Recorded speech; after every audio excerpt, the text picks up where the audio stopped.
Okay, so this is the end of the video series in regards to it all started with lasagna. It's the next day, January 29th of 2024, and I am going to make an effort to not complain about my eyes. So in the meantime, I'm doing the prep work.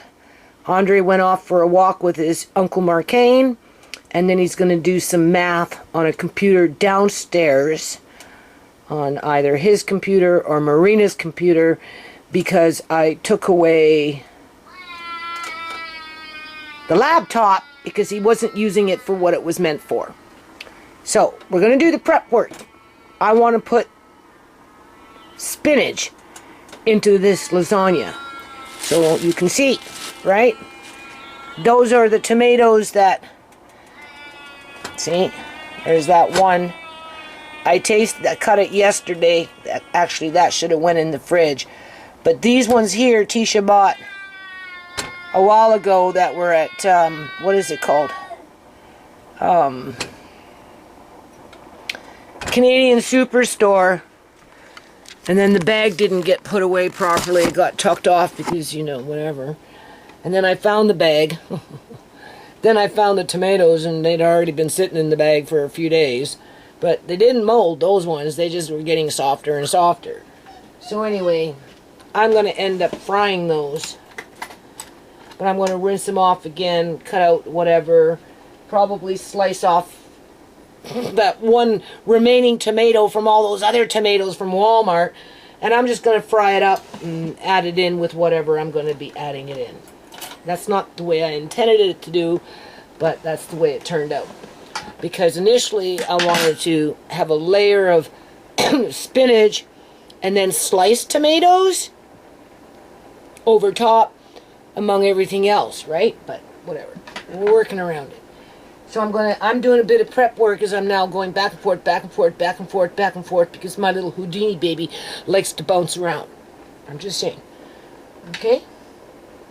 And of course, Andre was cooking sandwiches yesterday. I mean, it was simple.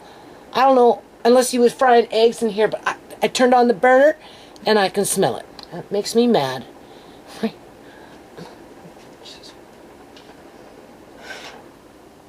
Oh, anyway.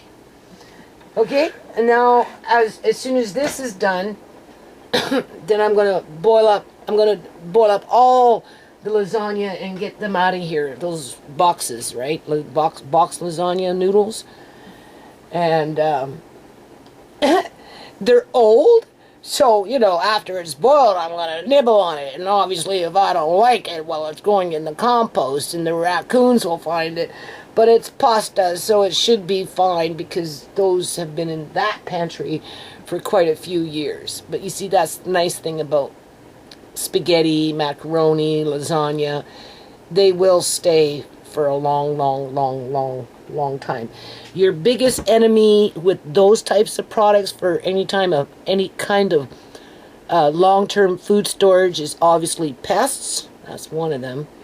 And perhaps mold, because water got into it, and then moisture, and then it just sat and it ended up starting to mold and kind of spread out, right? But you'd have to have a lot of water for that to happen. And if you got bugs in it, well, it would just be one big bug fest party, right? And you wouldn't want to eat it. So that's not what I'm seeing there. So they will be fine.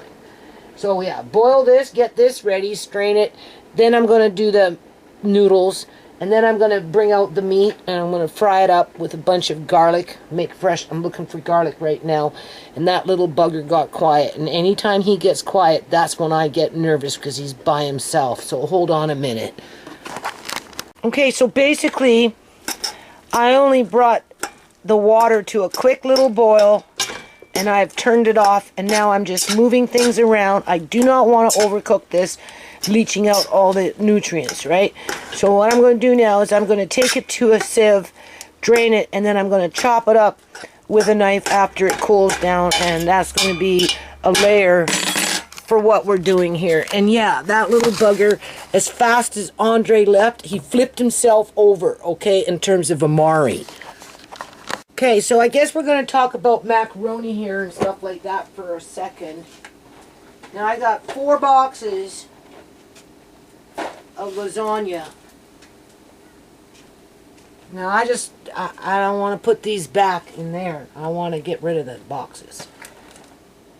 So what I'm going to do, because I can't see, but from what I can tell right now, it's pretty good. And then I've got this one here, which are those things, right? But I don't think we're going to need to use that because we've got, and for something like this, this is what you want to use to stuff those like breakfast sausages in the middle or something else in the middle, and then, you know, line them up in a pan and make a nice either a cream sauce with it or a tomato sauce. Oh man, my mother used to do that. So good. So we don't need to use those ones, but I've decided that no matter what, I'm cooking these all up, and then if I don't use them all, I'm just going to freeze a couple and then put them in someplace else. So basically, for as old as they are, you can see they're looking pretty good. Because the worst that can happen is the bugs will get to it and it'll be useless. Or it got wet and it started to mold. So if I either seen either or, I wouldn't waste my time. Alright, so if you're going to be storing pasta for years and years and years and years and years and years and years,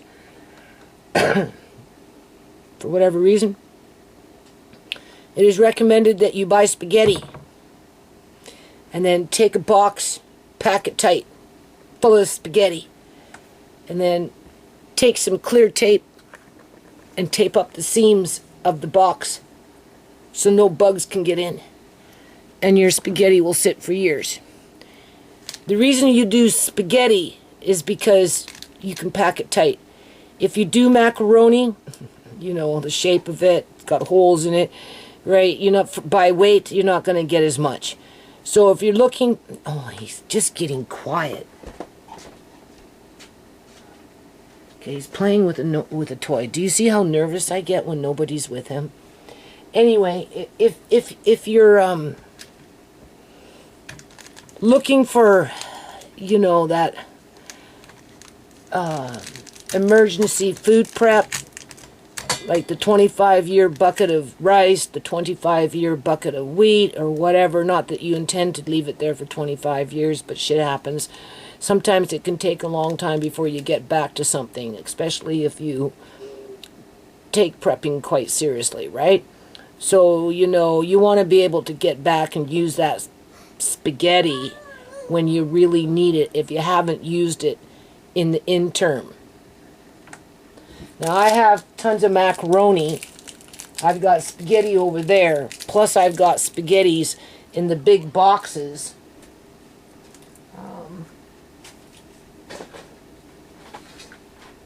Of this brand, double the size of the box.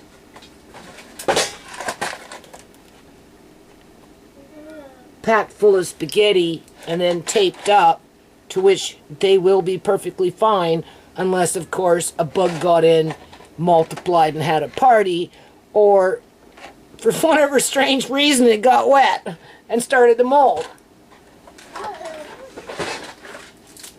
Because technically it doesn't go bad, people. It just doesn't. Okay? I mean, sure, it's not optimal as if it just came off the assembly line. But, you know. There's a reason why people sucked on leather belts in China when the famines hit. There's a reason why when the Irish potato plague came, well, it wasn't even Irish, but it was the Irish people that really suffered with that plague with the potatoes, because I think it was the British government that refused to ship food to Ireland, and just millions of people, or I don't know how many people died, but a lot of people died because of the potato famine. There's a reason why you can go to a riverbed in the United States of America and find hunger stones. And these are the things that we should not take for granted. especially when we're beyond a conspiracy and it becomes conspicuous, where vegetables and fruit are spoiling faster, if not when they're being delivered to the door, right?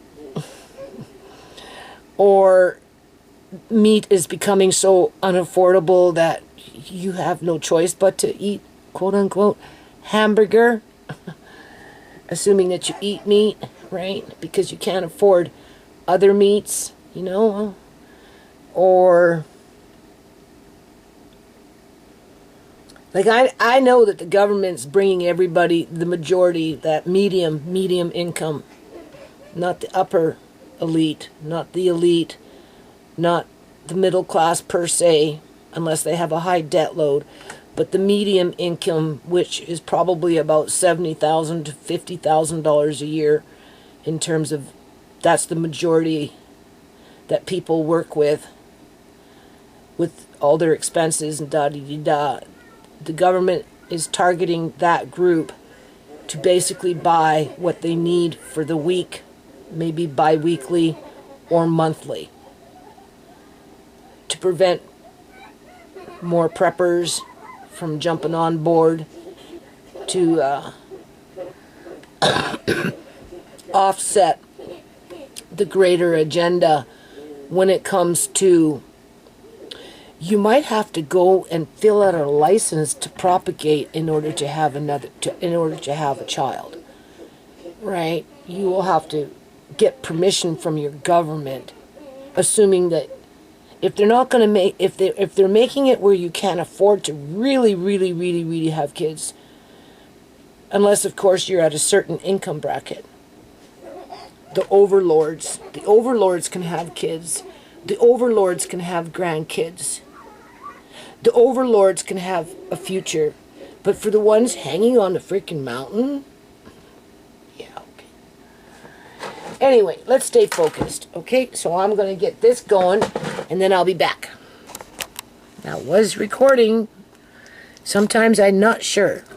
Oh, yeah.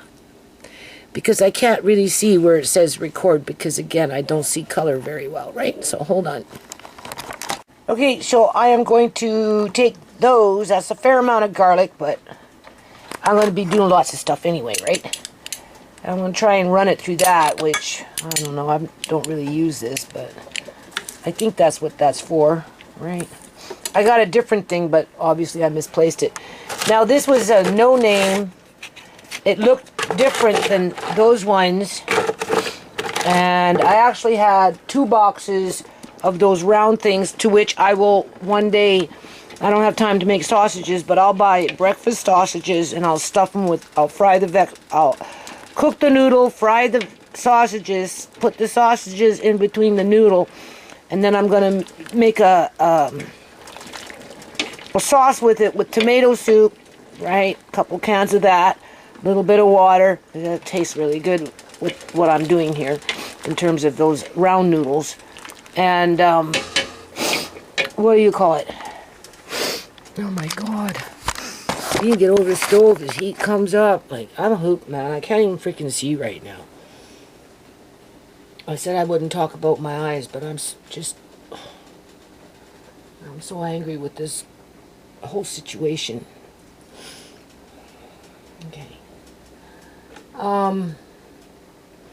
That will be another day. Those round things. And then, I don't know, I think I shortchanged myself. It all started with lasagna.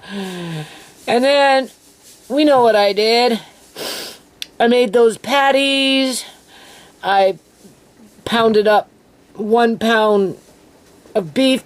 Well, 2 pounds. Pounding a pound of the beef and pounded a pound of the pork to make hot dogs or whatever, right? Left a little roast for Andre to learn how to make a small roast. And now I'm thinking that I don't have enough quote-unquote ground beef, right, for what I'm trying to do here. And being that I'm cooking up all these freaking lasagna noodles, anyway, I got it covered. So whatever beef I've got there it is what it is, right? I'll fry that up when I'll get to it, okay? And then I bought this brand of a luncheon meat. Rooster brand isn't so bad, right? To try it out, it was on sale, Canadian Superstore, right? I bought like 4 cans twice, right? Because sometimes you're only allowed to buy a maximum of 4. Not that I really needed it, because I've got other Spam and luncheon meats in a can, but I'm operating on a whole different plane up here, right? So, and I wanted to try the brand. So I think what I'm going to do is when I cook the hamburger, layer it down, do whatever, and I may just slice. I'll probably open 1 to 4 cans, because I'm going to be doing. Depends. It really goes on the noodles, right? At least probably two big trays.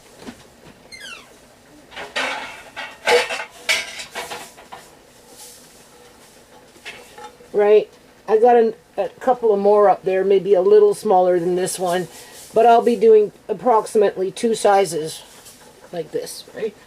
One for upstairs, and Andre was really looking forward to giving some to his uncle, so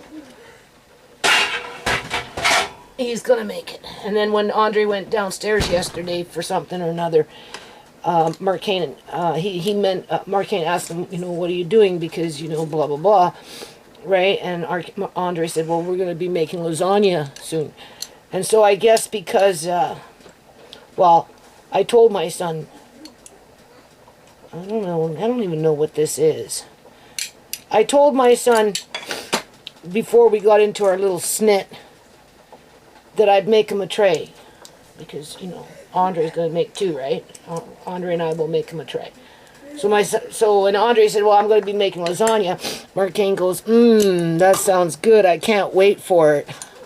So Andre comes upstairs. He goes, no, Mark Kane wants lasagna. And I'm like, okay, Andre, don't worry. I was going to let you make him some anyway, because, just because Uncle Mark Kane and I are kind of like having a tiff, it doesn't mean that you can't follow through with what you said you were going to do, right?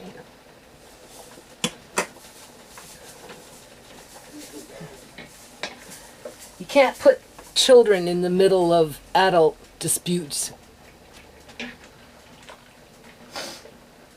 I told him I was going to let him make it for his uncle anyway. I was just mad. Right.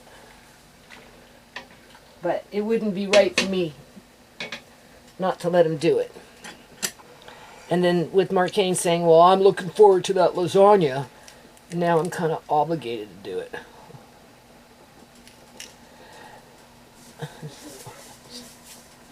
They don't get you one way, they get you another way. Ain't that the truth? Right? I have another little machine that works a whole lot better than this. As if I want to sit here and squeeze this crap. But it's finer versus, I could. Oh, I'm not very strong. But I suppose it's working. It just comes out finer, right?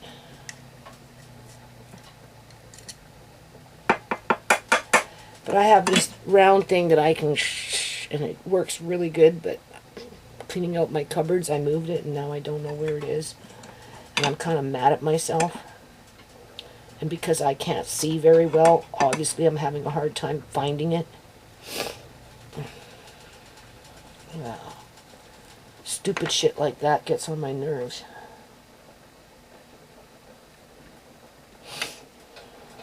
I don't know what I'm going to do with this eye doctor. No, I think I'm going to phone his office.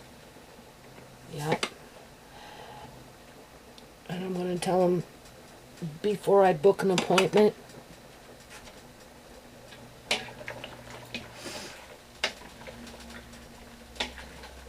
You need to talk to him.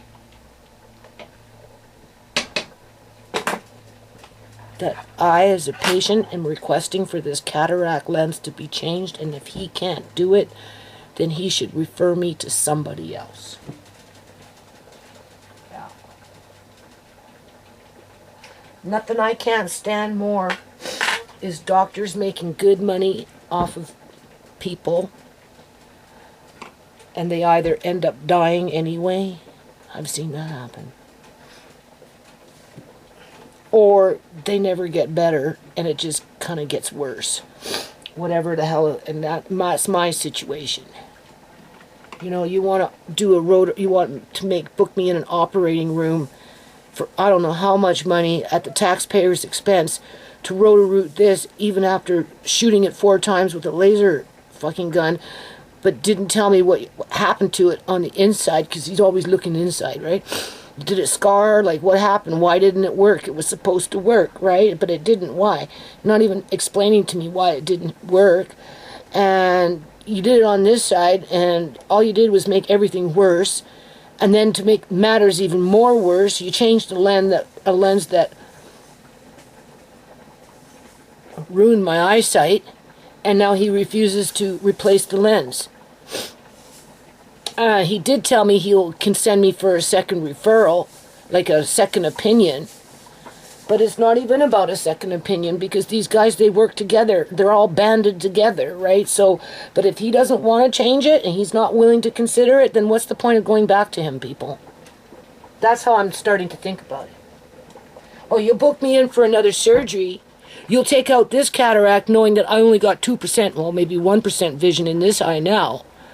Right? So not only do you get to charge me for the rotor-rooter, but you're going to charge the government for the freaking lens, right? And they're going to give me some crappy lens that, if I don't pay the extra $400, can deteriorate, and then I see all these little spots in front of my 2% or 1% vision, and then you're going to call that quality fucking healthcare? Like, no, I don't think so.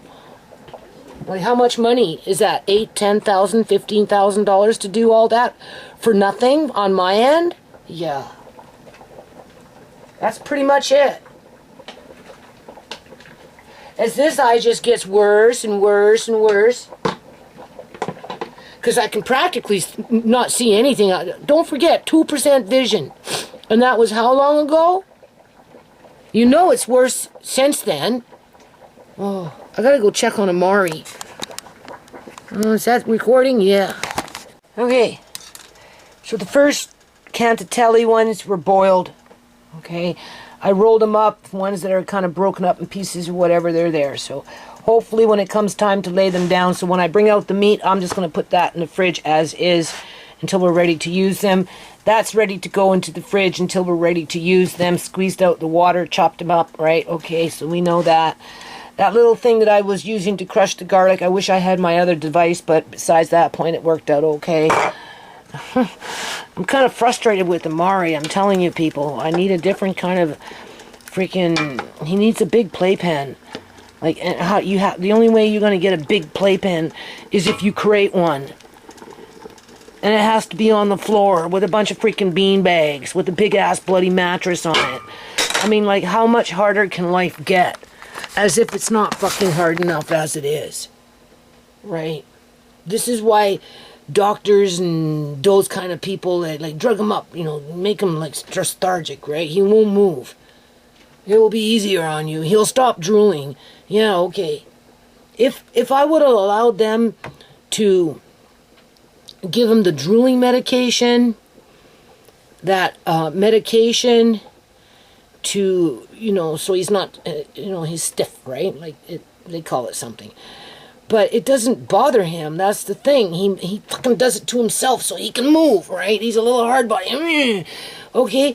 And it had the side effects of coma and seizures and just lack of intelligence and anything, fucking heart attacks. Like, as if I'm going to give my grandson that on top of the seizure medication. You know, he'd be on like 3 different, at least that I can think of right now, of medications, but whereas he's just on the seizure medication. But this boy is active. And not only is he active, but he's freaking cocky. Because it's like Mark Kane said, you know, like when Andre leaves, because Andre says he does not bounce around the way he does when he's in there. Oh, sure, he bounces around a little bit, but nothing to the degree like when I'm having to go back and forth, back and forth, back and forth, because it's a freaking game. You know? And you can't get mad at him Because he wants to play, you know, he wants to move around, and he gets my attention. Hell, I can't even go in there and lay down on the couch and just rest for half an hour without him bugging me within the first 2 minutes of being there. And like, and when he moves, you know, he going like this, right? So when he hits you with, even like with his head, right, it's like boom, right? And it's like, you know, it's on my leg, boom, right? And then he's inching his, before you know it, his head is right here. And I'm like, okay, I get it. You want me to, you just want to cuddle with, you know, you just want to be held. And then he laying there and, you know, he just doesn't want to go nowhere. Now he just wants to hang. So, but every now and then he'll lift up his head and then he'll go boom. And I'm like, oh, like, you know, I'm like, Amari, you're going to break down the bones, right? You know, like, they're getting bigger and... He doesn't mean to do it. He's just, that's the way he moves. He doesn't have no choice. That's why I want to maybe move out of this house, people. Yeah, you know I'm talking about you.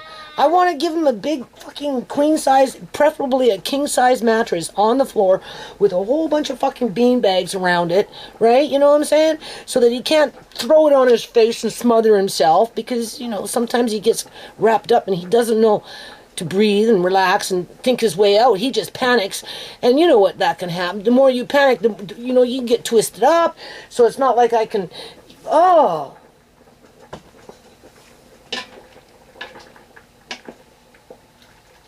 I have a baby gate in there. Hasn't been painted yet. Andre was supposed to paint it. But even then, you know, I mean, it's okay for like little temporary, like in a situation like right now where he could actually bounce around. But he's so freaking fast, man. He, you know, like when I said, oh, you flipped your, he flipped himself over in less than a minute. Last time I went with him, he was hanging off the fucking couch laughing at me, thinking it was funny. You know, he's getting bigger now. Like, he doesn't have that baby buoyancy, you know, and how they say babies bounce. Right? You know what I mean? And I get so worried. Like, it's just like a fucking bag of freaking nerves. But this baby rail is going to have to be done. And even then, it's only like for short periods of time, because, you know, he's so strong. I could see him with his foot and fucking crack it. And then what? You crack the wood, right? Because he's getting strong. It's not his fault. I like him strong. I like him moving around. I like him thinking. I like him being a little Houdini baby that thinks he's being cocky and sneaky about things, right? Because that's what he does. He thinks he's being sneaky about shit, right? When he can get away with it. He knows I'm in here. He knows I'm going to come and see him as soon as I turn off the camera. Now he's playing with his little rain ring that I have. Little monkey rain ring. I heard it. But that doesn't mean he hasn't moved. Over, that is. But yeah, like that's why people, you know, sure, doctor said give him this, doctor said he gave him that. Hell, if I gave him the things that the doctors wanted me to give him, he'd never move. Very seldom would he move. Like, I'd come in there, I worry every single day, every day, from the time I get up in the whenever, to the time I go to sleep, if he's going to have a seizure. Not because he's going to have a seizure, people, per se, as is the end result of the seizure, with the paramedics coming in here being a bunch of fucking dickheads, then calling in the social workers so they can do whatever they do. Well, the hospital staff at the Surrey Memorial Hospital have freaking, what is that called? Student nurses practice their fucking nursing skills on my grandson. That's another thing I wanted to mention. You know, my grandson hasn't been wanting to eat, right? Food, right? And even with the puree of the puree of the puree, he's still doing whatever. You know, none of that. I'm telling you, people, and I got it on video. He used to eat so good until, one, they changed the drinks, and then he had his first seizure, and it was been game on ever fucking since. Sorry, boo-boo sense. And last time he had a seizure, you know, they were talking about putting him on a ventilator after they overdosed him with drugs. after they overdosed him with that Advil or whatever the hell that thing is, they gave him 3 of them, which would have knocked out a full-grown man at 250 freaking pounds. Like, come on, people. Right? And he wasn't responding. Him puking. No, the reason he puked with the nurse standing over him, putting a tube down his throat, because she admitted that she used the wrong size tube. Huh? And that's why he was puking, because I heard it. But I guess they thought I was too far to fucking hear the shit. As there's a whole bunch of people standing around just watching, not doing anything, to which was completely unnecessary. Because when that doctor called in, we need nurses, we need nurses. No, he wasn't calling in nurses to help people. He was calling in nurses, student nurses, to either watch and learn or practice on my grandson, as they had some hospital social worker come up and tell me that after they'd done doing that, and I heard what I heard, and I'm sitting here, and then she came, and he's not, and she said, well, they think they're going to move him to another room, and they think they're going to put him on a ventilator. And I'm like, ventilator? I said, where the hell did that come from? It kind of showed up, like, it happened real suddenly. Oh, yes, it happened suddenly. And she was just, like, trying to read my facial expressions, read my body language. It wasn't that she was there to console me. She was more like to assess my reaction to it, people. Brought Mari home after that fact. And what was the first thing that showed up at my door within an hour of me walking inside the house after being in the fucking hospital for over 24 hours? Social worker just happened to be in the neighborhood I'm coming by. I'm like, come on in. I recorded the conversation. It's not like they're not aware. Hell, some of them probably watch my YouTube channel, not so much to spy on me as to get these, as it is to get info in regards to, well, gee, there's, what's the worst enemy to your canned goods? Because there's been social workers that have been in my house that actually do canning. It's the fact that I get attacked. The minute the fucking paramedics walk in, whether I take my grandson to the front door or whether I have them trampling through my house. And why is that? Well, I can take you to it with Shimei being in that hammock with that fucking perfusion machine hooked up to her, as 6 of them were hauling her butt to the Surrey Memorial Hospital for illegal organ harvesting. I'm not going to make apologies for a corrupt government that fosters corruption within their public union sector at the expense of exploiting the poorest of the poor, or the meek, or the vulnerable, or the disabled, or the elderly. You don't necessarily have to be poor. Like, it's stupid.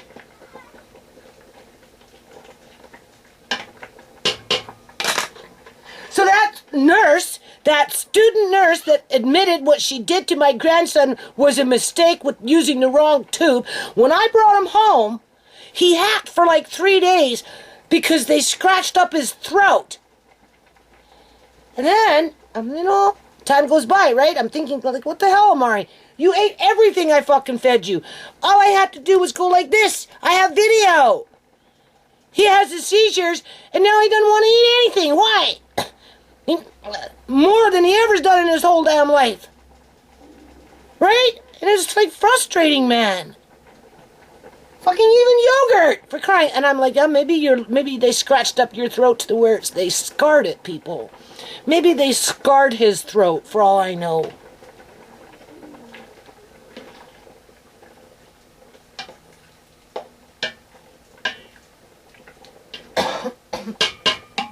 And I love him, people. I don't want, like, oh God, I don't even know what's going to happen to him when I can't do it no more, or I die, or both. Who knows?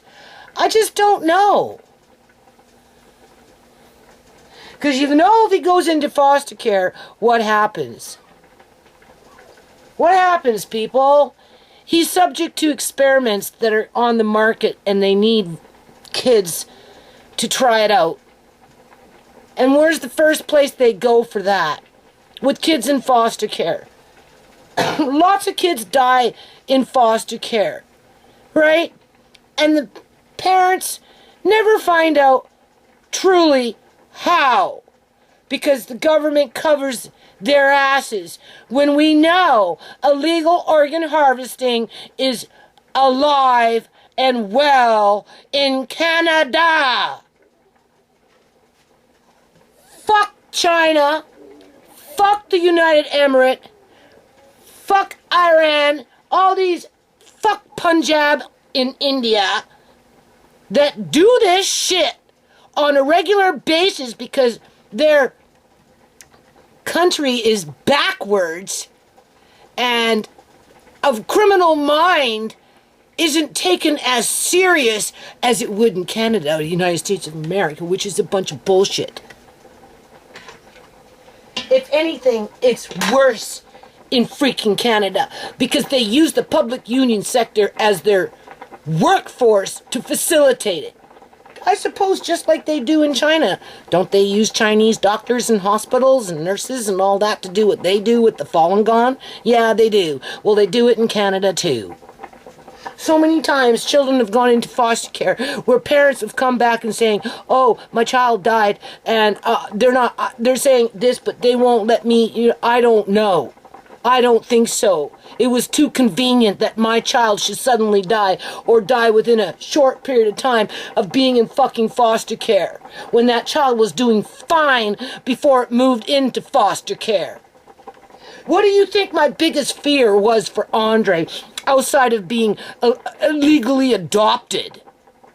Was to die in foster care. Two main freaking concerns.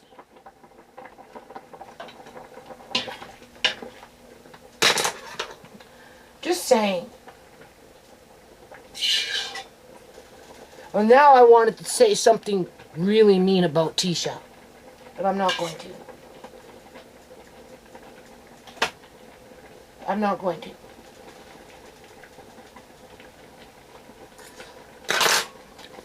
I'll be right back. Okay, so these no-name ones, look what happened. But they were kind of made funny. Now, mind you, these things are old, right? See, they were made like this.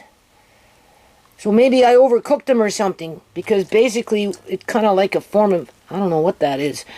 But if I take a bite of it, my camera's going to die, so I'm going to have to go and put this on the computer and recharge it and then come back and just carry on. I don't know. It's already 20 minutes after 5, and I haven't even fried up the meat yet, so I think the best is going to happen today, because I can't rush too much with this. I'm trying to... I so wanted to do a good job, so I can't rush with it anymore, and I'm already rushing. Anyway, I got more, but I can't get to it. It's in my small bathroom as if I want to go digging. So I'm going to make a couple of these, and if need be, I got a little 8x8 cake pan that I can use. And I'm just going to, put these in there, mix in some sauce or whatever, and freeze it.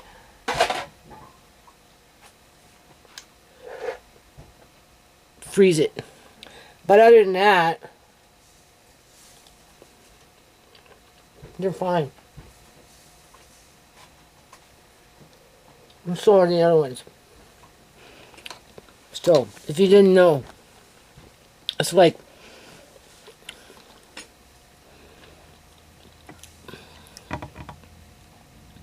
I don't know, once it's made, as long as it doesn't get wet, get bugs, it will last for many, many, many, many, many, many, many, many years. Pasta, that is. Okay. So anyway, starting to cook up some onions here. Freaking eyes are wigging, man.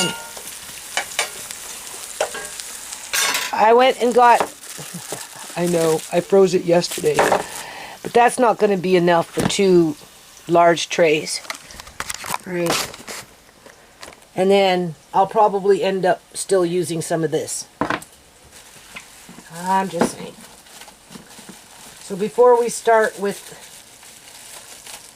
the other, I don't want to call it hamburger because we know it's not hamburger, people. We know it's ground beef and ground pork. So I'm going to start with the packet of beef here. This is, oh my Lord.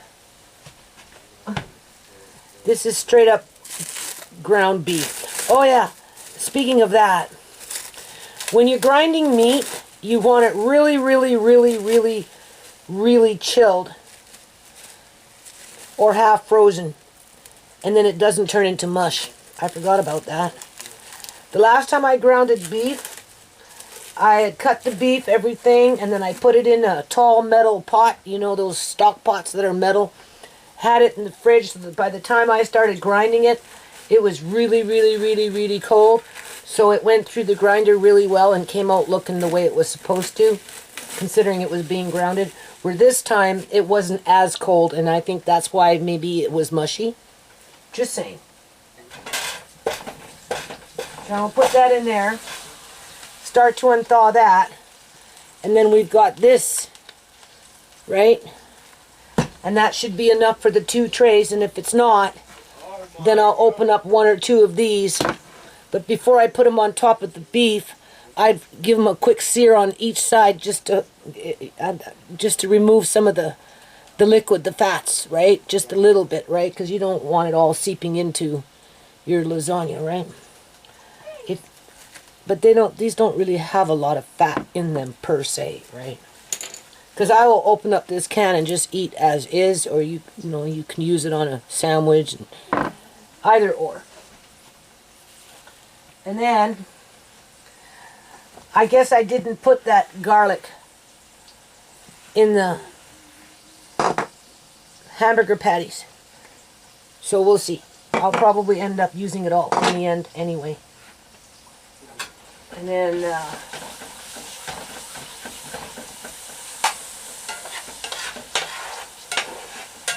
my son is actually looking forward to this. They're waiting for their stove because at the time, I don't know, I'm going to have to phone my landlady and ask her what happened to the stove. Like, the guy hasn't come back with the freaking stove. It's been a while now. So maybe, I don't know, maybe he forgot or something. So anyway, I said, well, it's still going to be a little while yet because it's 6 o'clock right now. It's still going to be a little while. And he said, oh, no, I'll wait. I said, okay, because I have to cook it up here.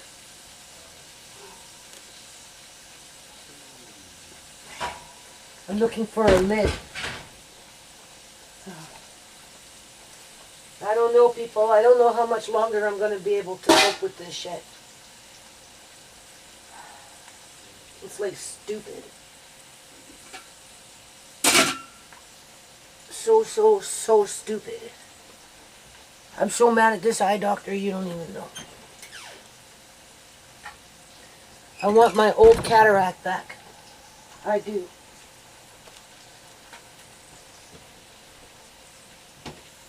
I don't know where it went. The lid I had here that would be perfect for what I need right now.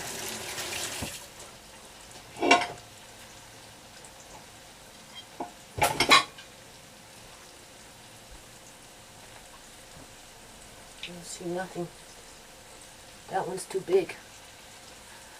Anyway, I'm back. Okay, so there was that little bit of beef. And straight up beef. It had no pork mixed in with it.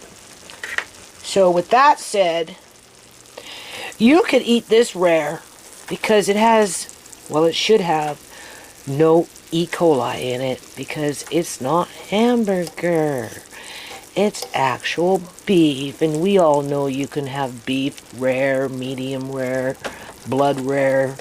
I'm just saying, standing here at this distance, smelling it without salt, tends to smell like beef. Now, in there is mixed up with some pork to give it a little bit of fat, right? Because we know I wasn't working with a fatty beef. Oh, honestly, I'd like to taste it. I'll take it from over here.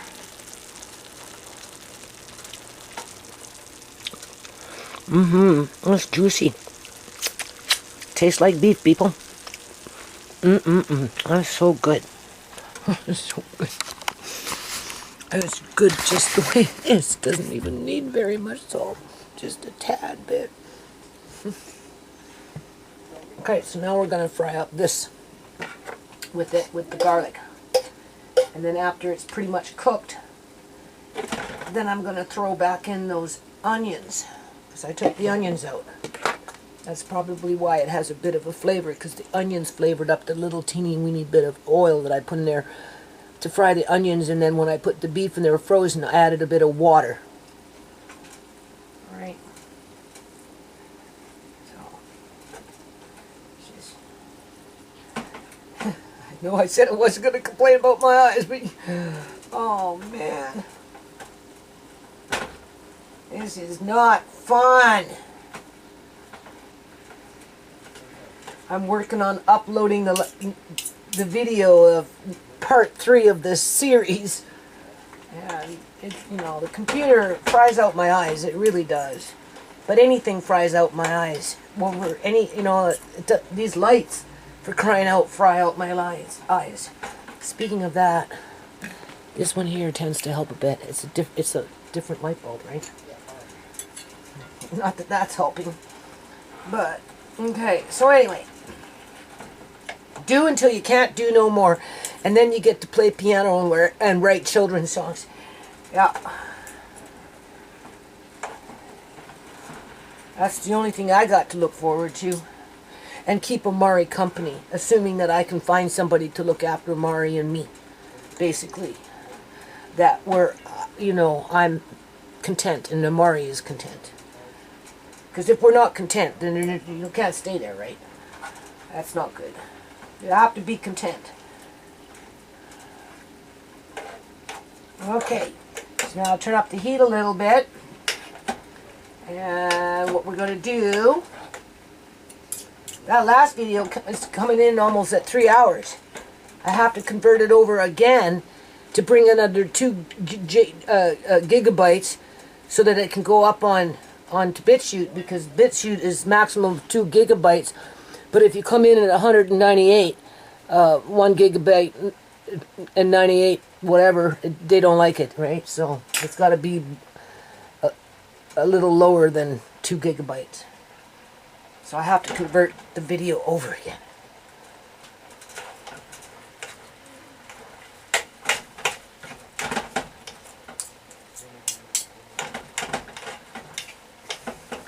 And I'm putting this up on YouTube because some of this information is important.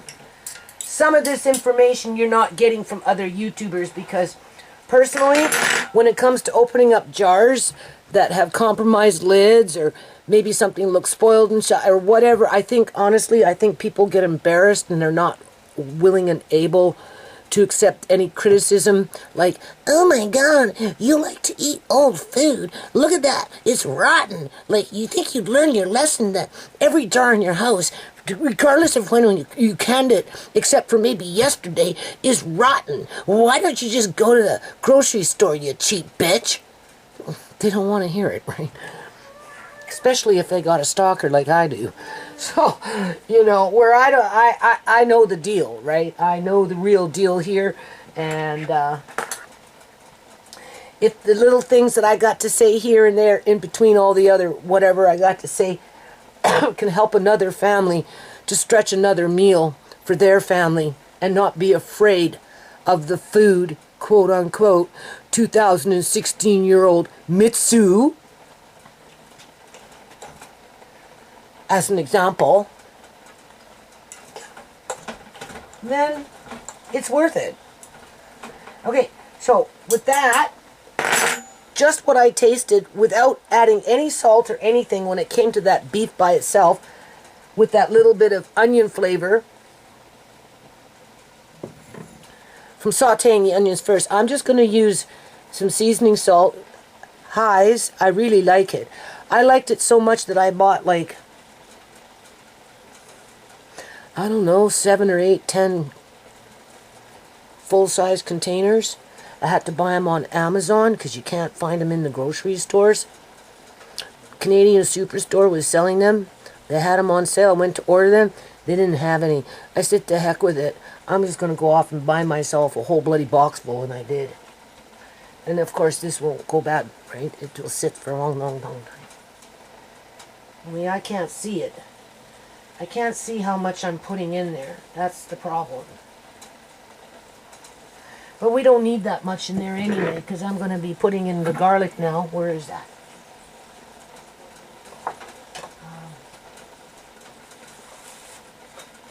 We used the garlic yesterday. I'm actually going to put all the garlic in. So the garlic that I saved from yesterday, I'm going to put in. And then this other garlic here, I'm going to take those tomatoes and I'm going to fry them after, or maybe in their own little frying pan with this garlic. And I'm just going to sprinkle those tomatoes and this garlic in between whatever, right?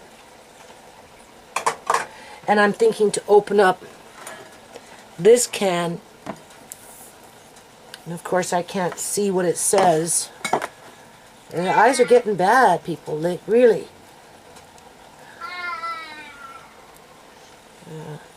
Tomato. Yeah, whole plum tomato, right? So I'm going to open up this can, drain it, and then I'm going to use the whole plum tomato whole or cut in half, and I'm just going to piece it in so that, you know, when you take a bite, you get like a good chunk of the tomato, right? In combination of whatever those tomatoes. But I have to take off that little core part, and I'm going to wait to taste them. If I don't like them, I won't use them. I'll use 2 cans of this instead. I offered to give this to my son tomorrow because it's going to take a while before I actually make it, bake it, and he goes to work, right? So he goes to bed early. And he's, no, I want it tonight. You bake it though, I don't have, because I forgot he doesn't have a stove. I said, oh yeah, well, yeah, right. So he's really looking forward to it. So as soon as everything's done, then Andre is going to help put it together. So he got off easy. All right. And this is all straight up beef. And then after I spread this out between the 2 trays. That's going along good. Yes, it is. It smells good too, doesn't it? Can't smell it. Ooh, that does smell good. Yes, it does. Is it because of the garlic? Garlic and just the fact that it's straight up normal beef. No, it's good. It smells good. I tasted it already. It's really good. Just now it has a hard time seeing, and I don't know. My eyes are dry. Well, it's going to be really good tonight. What? To eat. I said it's going to be really good tonight to eat. Yeah, when it's ready to put it together, you can help do that fast. I don't need you in here getting in my way.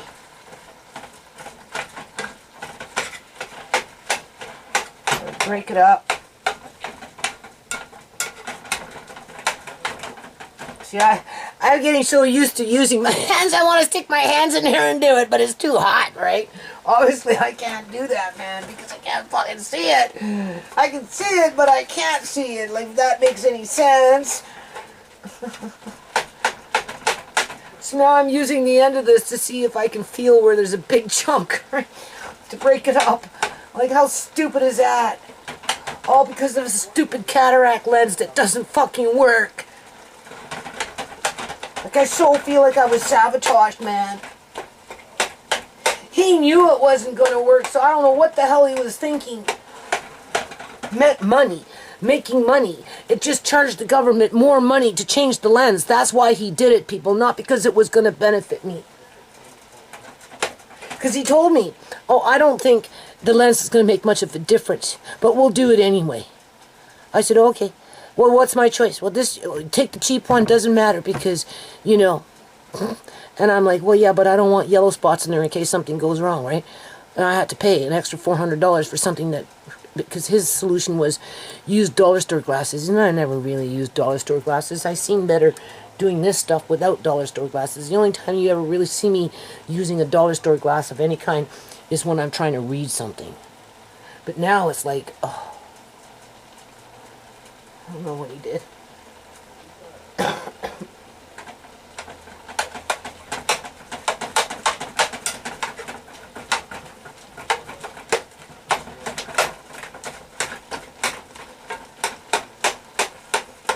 I think the most important lesson here with all this, whatever I go through in life, is just don't be afraid to face the next freaking corner. You know, the next hurdle. Life is hard. You had a long, hard life, so what difference does it make if it's a little harder near the end of it, you know? Okay. Now, because there isn't a lot of fat in there, outside of that little bit that I added for flavor, that's the only reason I put it in there, is for the flavor of it, right? It wasn't because I needed it, it was because it just brings that hamburger taste, right? There's the onions. So,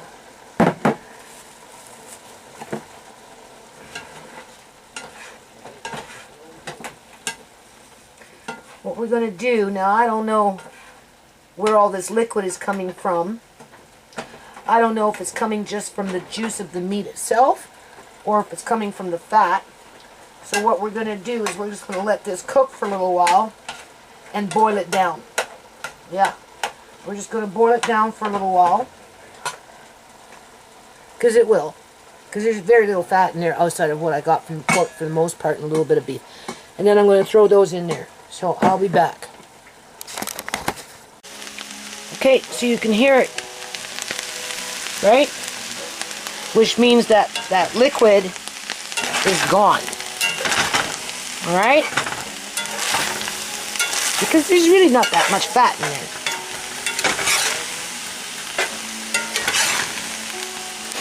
Right? So now I'm going to throw the onions in there. And then I'm going to turn this off for now. Okay?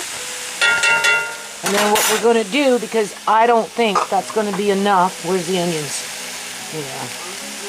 I don't think that's going to be enough to, for two trays. Right? So, and then I'm going to see these. I got 2 of these. Right? I'm going to slice them nice and thin. And then I'm going to fry them, just to sear them off a little bit. And put them on a, plate or bowl or whatever. I'll turn this off now. Put them onto a plate or bowl or whatever, right? And, what do you call it? Then I'm going to work on those tomatoes with extra garlic. And I'll open up the other can. And then I'm going to use this.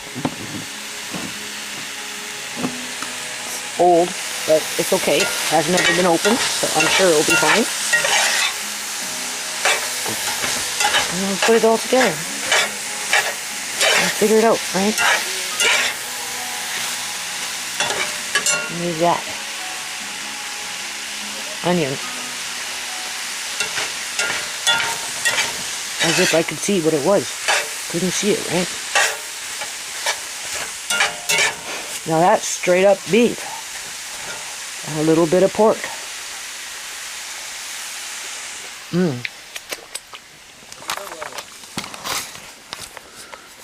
It's delicious. Like, really good.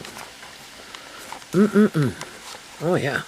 So basically, 1 can per tray in half of this. So half of this, and that is the meat that's going to be on the lasagna for the tray. Lucy, I don't know what you would use. I mean, you must know how to make a vegetarian lasagna. I mean, a bean base of some kind, or maybe, I don't know about potatoes, but definitely like a bean kind of burger or something in between noodles. I understand. Okay, so the luncheon meat is completely unnecessary, but again, I don't think I have enough, right? And if you notice, I've got it standing up so any oils that are left on it as I'm taking it out of the frying pan is dripping down, right? And the reason I'm doing this is just to release some of the oils from the meat. Plus, you know, it's nice when it's crisped up, you know? It has a different flavor to it. So I think this is going to go well. My son likes to eat meat, so... Yeah, and you can see it doesn't take much, right? So, that's all you're doing here, right? That's all I'm doing, right? Any kind of luncheon meat. I just, like I said, I bought these because they were, $2.99 a can on sale, and you only allowed 4. I bought 2 times, whatever. I bought 8 of them anyway, because I've been ordering from Canadian Superstore, so if I'm ordering and I know they got something there that I might be interested in, then yeah, I scoop up on the maximum amount. There. But I'm running low on cash because you know I'm using my credit cards, right? Or my overdraft, right? Pay and use, pay and use, pay and use. But again, there comes a time where you just don't need it. So now I'm going to open this, if I can. Oh my Lord. Now, this jar you can probably re-can with, just so you know that.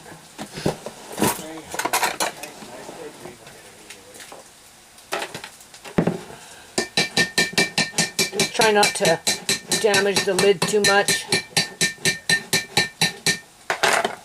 I'm so weak right now. Oh my God. Oh my Lord.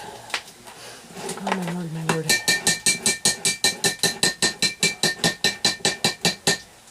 Don't ask me how old it is. I'd have to get my glasses and try and see. There we go. Yeah, and it popped. Perfect. Okay. So, maybe we should look at this lid and talk about this lid. I think maybe we'll do that. So, I'll come back with some glasses. Hold on. Okay, so now we're going to look at this lid here as if I can see anything. We know how it rolls with these glasses. I won't know until I try and see, right? Because, oh, fuck. Oh man, oh man, oh man, oh man, oh man. Okay. I kind of need a flashlight, maybe. Alright, so, now, remember I talked about that oxidization on top of lids, like with tomatoes and that kind of thing? Well, you might find it in something like this, okay?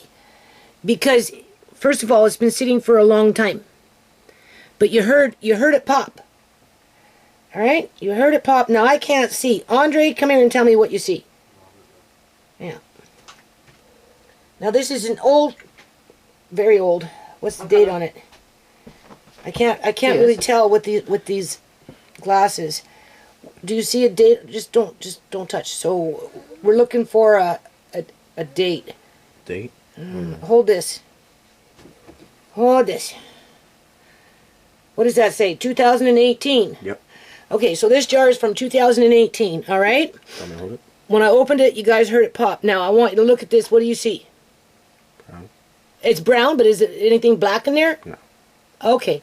But it's brown. It's starting to brown because that's the oxidization that I told you about. Right? So it happens in these kind of things as well. Yep, right? It's just brown on the sides. Yeah, well it's brown on the sides because when it's in the canner, you know, whether water bath or pressure can, but this would be pressure can, it's being pushed up. So you're going to get that. And then the longer it sits, the darker it will get. Yeah. And, you know, sometimes it can be black, and you open it, ooh, and it's not, again, you would know. You'd know, okay? Oh no, that's bad. Can't trust it enough. And you can move it, right? But all that on top is from it being when it was done. Okay, yeah. But other than that, the color of it's not too bad, right? No, it was... Considering it was from 2018, so 18, we'll just say 18, 19, 20, 21, 22... 23, we're going into 6 years at least. We're going to try it right now. Now it's tomato, so I should not have to boil the shit out of it. Right? Yeah. I'm just saying. Usually people just add, like, it with the meat. It says basil. Believe it or not, I can taste the basil. Can I try? Stick your little finger in there.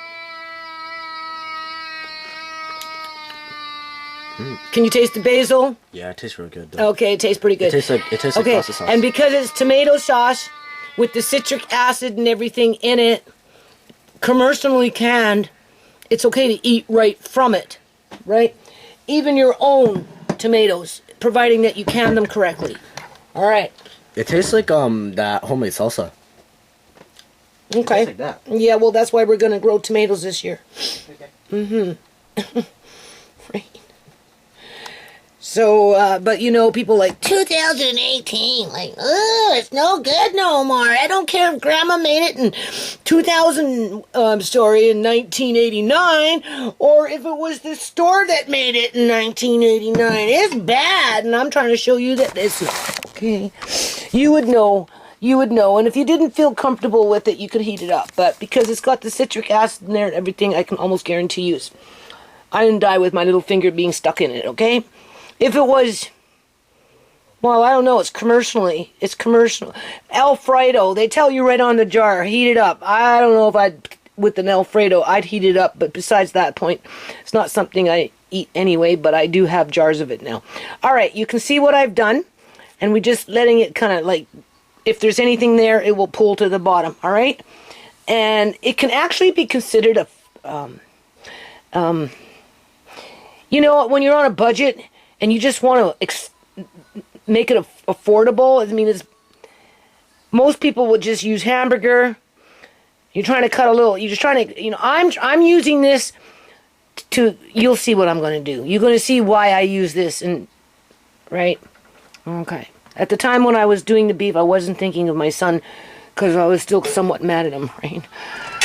But then, after it was all said and done, I laid down and I thought about it, and I thought, okay, I'll let Andre make a small thing for him. And then Andre came up and told me that Uncle Martin was looking forward to it.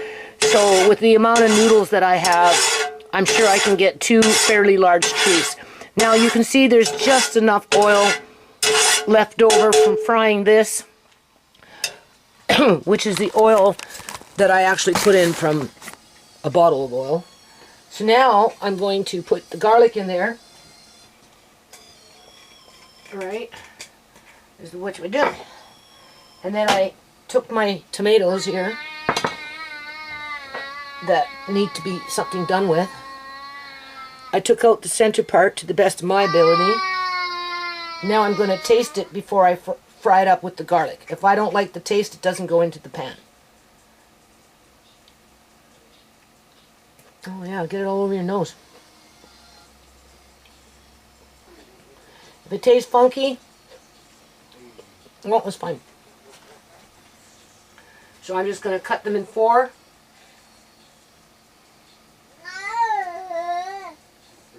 And then when I turn on the heat, I am going to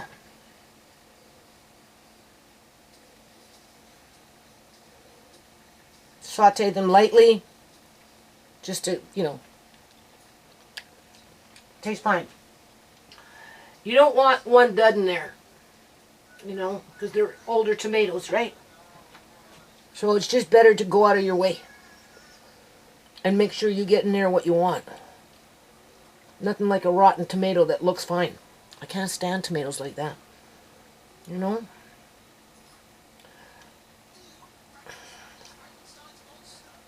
Because if you don't like it, you're going to spit it out real fast. Right? And again, some of this comes down to can't see, so it's just better if I do it this way. But I would do this even if I could see. Especially when I'm dealing with tomatoes that certain parts of it have already started to mold. Because you can cut off a large part and still use the leftover tomato, but sometimes it's not worth it, right? That's why I do this. So all those little ones tasted fine. They're going to be great. Out of all those tomatoes that I bought from Walmart, see?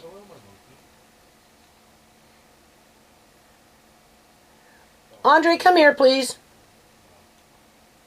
No, I think that's just the bottom of the tomato. That's just the bottom of the tomato, right? Yeah. Okay. Out of 5 or 6 tomatoes that I bought from Walmart. They all weren't bad. Yeah, they all, except that's what I managed to salvage. Now, I did sliver off because it sat out. I was going to put it in the fridge, but I forgot. But before I put it in there with those other ones, Yeah, you kind of are. I'm going to taste it. I'm just saying, you kind of are sometimes. If I don't like it, you're going to see me spit it out. It's alright. So I'm just going to cut it up. You know.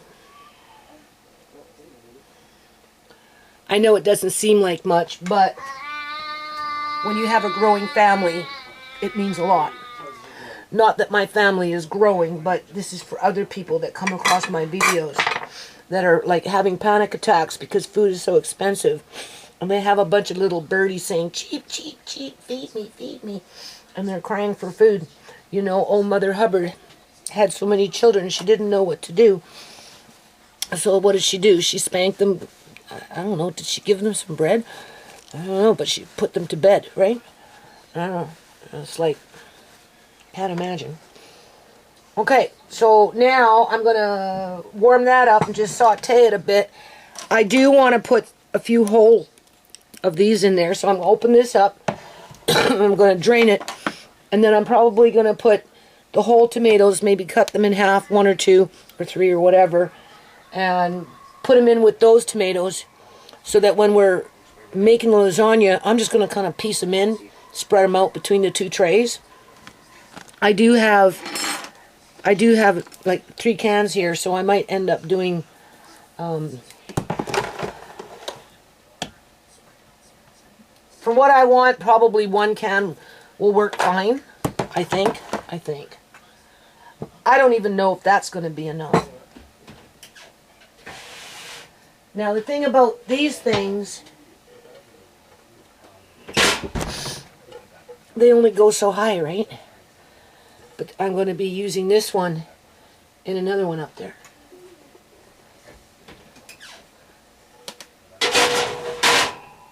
So, I'll be back. Okay, so I don't know. Blink! Camera went out. The little flash drive there, disk or whatever it is full.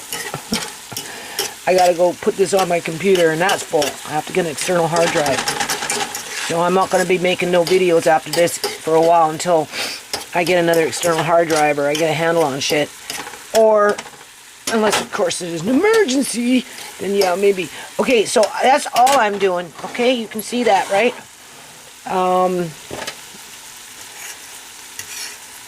Because this is just going to be pieced through. You can really taste garlic. But that's good. Now we're going to put those in there. And this is what I'm going to piece in between. And technically I should honestly open up these tomatoes, cut them in half because they're going to release juice. And then I'm going to just warm it up, turn it off, and then as I'm making lasagna, I'm going to piece them in between whatever I'm doing there so that you get a nice chunk, right? Just like you get a bite of that, right? You know what I'm saying? Okay. It's going to be very interesting lasagna. Alright. So, you can see, hold on. Okay, and if it makes you feel any better, here's the juice from the tomato. So I'm just going to pour some of this in the jar because I'm going to heat it up. If it makes you feel better. It's unnecessary. I told you why. But we're going to do it anyway. Okay, so we're going to bring it to a boil, stir it around. I'm hoping that this won't make it too liquidy. Right? Because otherwise I'll have to boil it down, eh? No, it should be fine. Now this jar here, I don't know. I don't know if you can recan with it. You kind of want the bubble. Oh yeah. Save it, clean it. Make sure that when you're done, when you store your jar, keep them separate after you clean it. And then when you can recan with this, okay? And yes, apparently you can pressure can with them, to which one day I will attempt to do that, depending on what it is that... You told me you weren't gonna can no more! Mom! Why are you raiding those jars downstairs in the garage? What are you doing with them, Mom? I'm just... So, that worked out pretty good. Okay, so I used the juice from this, added it to this. I'm going to heat it up. Alright, I'll bring it to a boil. And let it cool down. And then I think I pretty much got everything going on here. Now I don't need to warm it up, but I'm going to do it anyway. And just to prove to you that I don't need to do it, you can see that. Tastes like basil. It's actually tastes. I can taste the tomato. I can taste the basil. Okay. It just needs a bit of salt because I always like salt because I'm addicted to sugar, right? So we got the spinach. We got the luncheon meat. We've got the beef with the pork, quote unquote. We've got the tomatoes, fresh tomatoes, canned tomatoes. We've got some mozzarella cheese here. Right, and now what I'm going to... Sure, drop it on the floor, Judy. Leave it there for the cats, that one. I'm sure they'll find it when they come in. Now, this was in Auntie Shemai's freezer. So, it should be fine. It's unthawed now. I do have a bit of cottage cheese in my fridge. So, what I'm going to do is... I find that this stuff, when I dehydrated it, was very, very, very, very greasy. Okay, so keep that in mind. So what I'm going to do is but I need to use this stuff up because I told my son I'll try and get, empty out that freezer for him.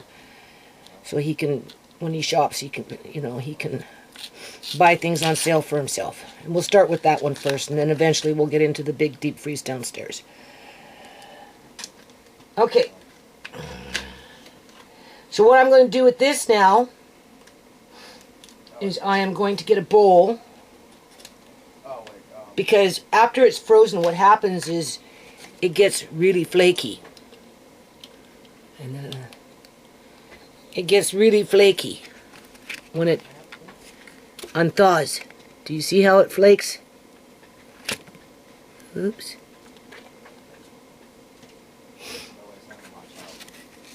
It just gets flaky, which is perfect for what you need here. So if you mix that in with a little bit of, gently with the fork, you mix it in gently with the fork, in with a bit of cottage cheese.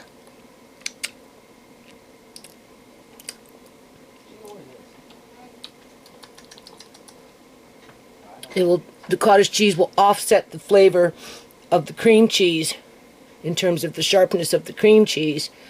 And, just sprinkle on one layer, right? And now I just tried to slice these as best as I can, so I'm not sure how we're going to do. And then we've got the spinach, so hold on a minute. Okay, this camera's going to kick out here in a minute.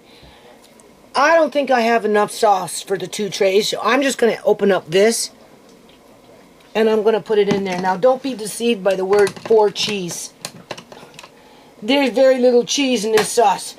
Okay, I've already done the math on it in terms of calorie count and all that crap. That's just a selling point. I'm not saying there isn't a little bit in there, but for what it's worth, don't be deceived, okay? Especially when it comes in a can like this, because, it's more like just a marketing gimmick than anything else. But we're going to taste this. This will go good with what I got here. I stir it up between the 2 of them, and it should be enough to spread it out between what I need. And then if there's anything left over, I'm going to have leftover noodles anyway. I'm going to put them in that, but plus I've got more of these things which I want to use up anyway. Alright. So since I'm warming things up here, I'll just do that.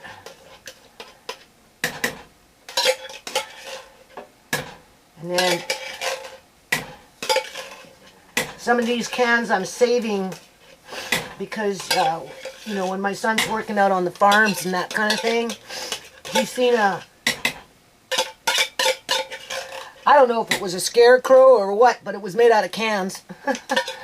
So he asked me a long time ago, especially with the number 10 cans, right, to save him some cans. And so, you know, I don't think he realizes that I still think about it to this day.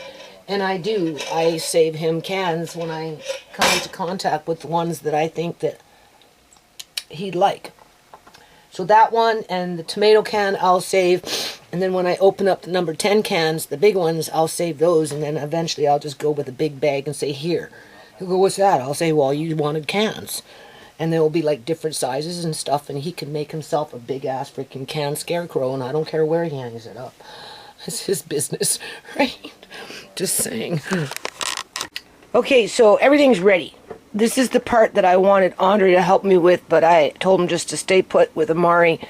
It's just the way it is, people. Like, our life is complicated. So there's the noodles that I'm going to use between the two trays, and even then that might be too much. But besides that point, underneath there we've got the spinach, we've got the beef, right? We've got, what is that? That's cheese. See, I couldn't even see it, people. I could feel it, though, right? And then I remembered it's cheese. Here we've got the cream cheese mixed in with some cottage cheese. The cottage cheese takes the bite off the cream cheese. Obviously, the tomatoes, you've seen what I did there. The tomato sauce, you've seen what I did there. Plus, just to spice it up with a little extra meat, because, you know how those hardy men are. Now, the way I'm going to do this to start, honestly, it's been a long time since I made lasagna, and I'm just kind of going on, I don't know if it's instinct, memory, or what. And of course, I can't see, so this is where I'm going to feel. Because I don't want to put too much. What I want is just enough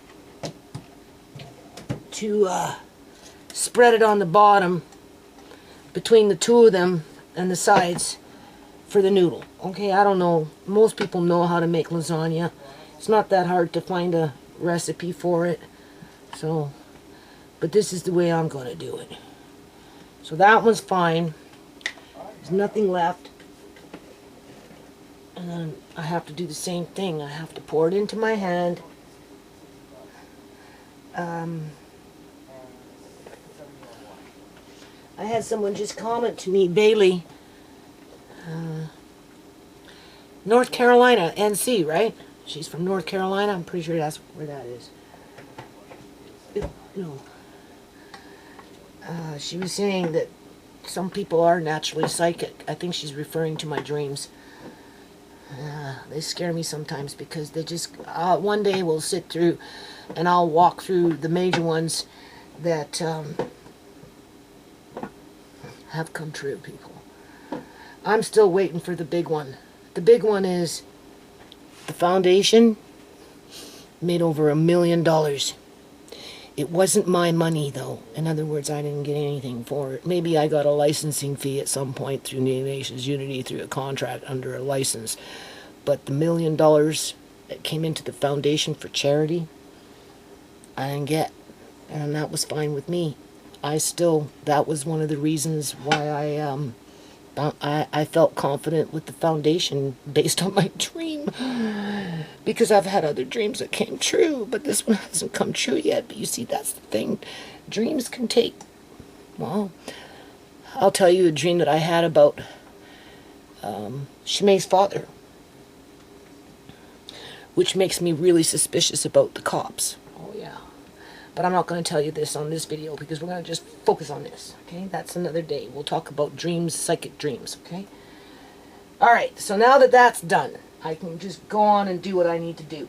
So the first thing I'm going to do is when I cook these, rinsed them off and stuff, if you noticed, I kind of rolled them up so that they just kind of unfold nicely, right? So if I remember correctly, you're supposed to lay down a layer or two of noodle on the bottom. This is the part I was going to have Andre do, but it's too complicated with Amari because first of all, I phoned my son. I said, okay, I'm in the process now of just putting it, because he gets up really early in the morning, goes to work, right? So he tends to go to bed quite early, but he's hungry because he hasn't had a stove for well over a week. I don't know what's taking this guy so freaking long to bring the stove, but rent is coming up. I was going to phone the landlady today, but I got busy. So anyway, we're doing the 2 trays, and I just told him I'll make them up, and then once they're done, what does it take? Not that very. You're just in the oven to melt the cheese. And that's browned it a little bit on top, and that's it. You're pretty much done, right? So that's what's going to happen here. The only thing I'm thinking is I don't know if I have enough sauce for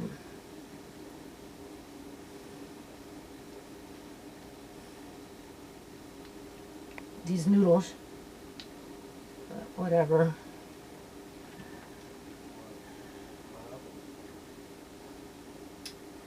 Oh my Lord.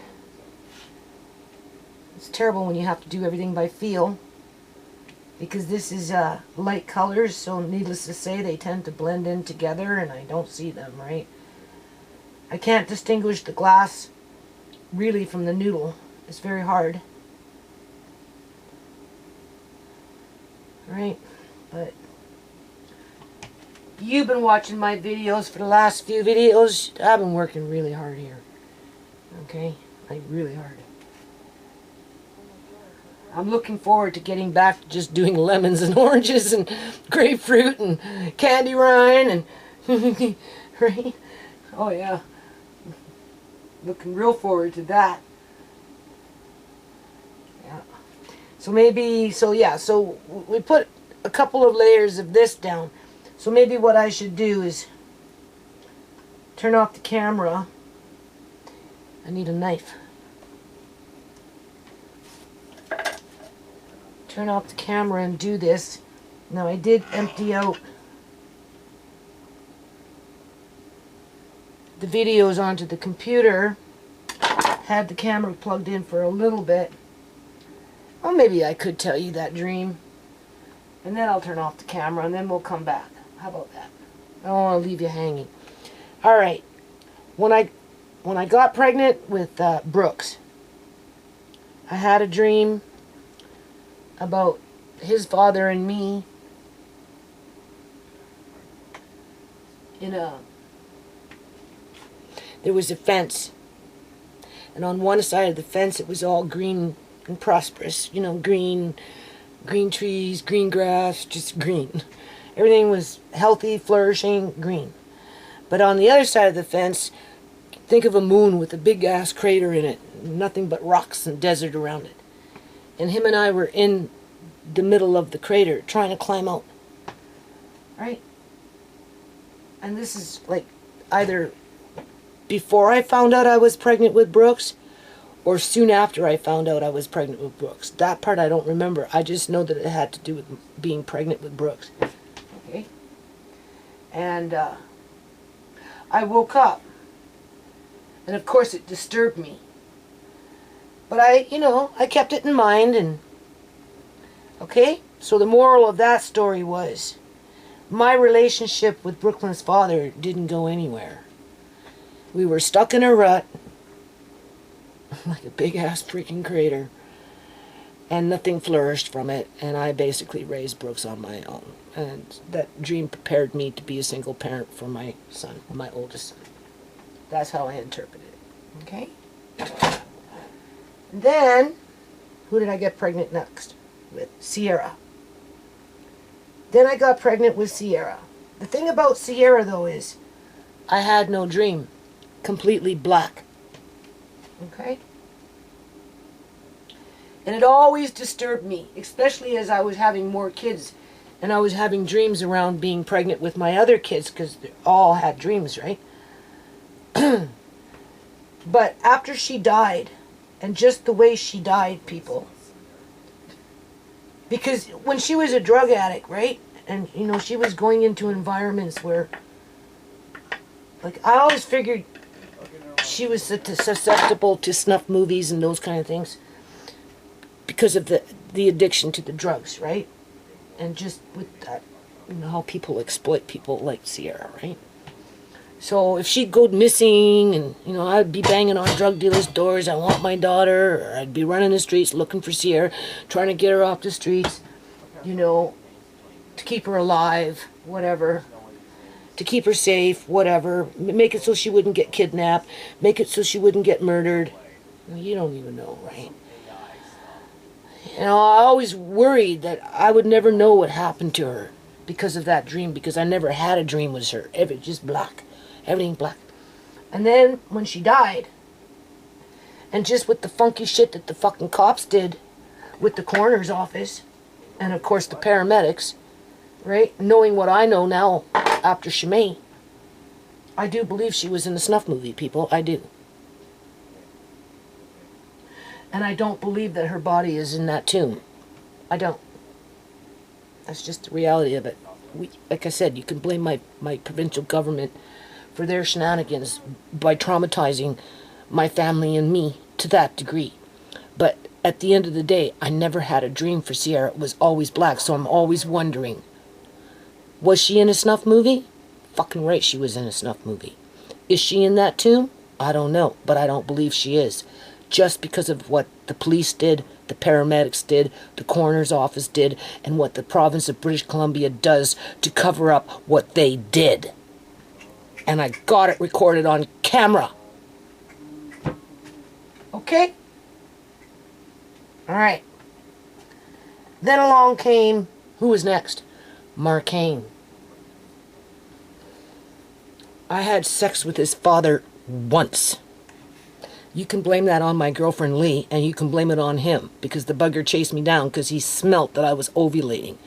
He was a Navy man like he lives in Texas, but he was in the Navy.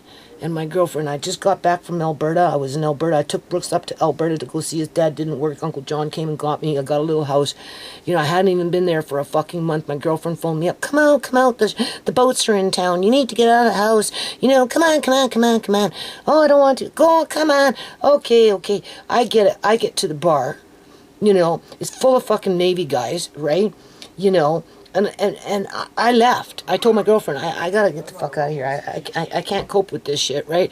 And I left, and I walked out, and this bastard, Marcane's dad, he followed me. He followed me like 3 fucking blocks. Come on, come back. And I'm like, no, come on, you know. So he convinced me to go back. I went back. Long story short, I had sex with him that night.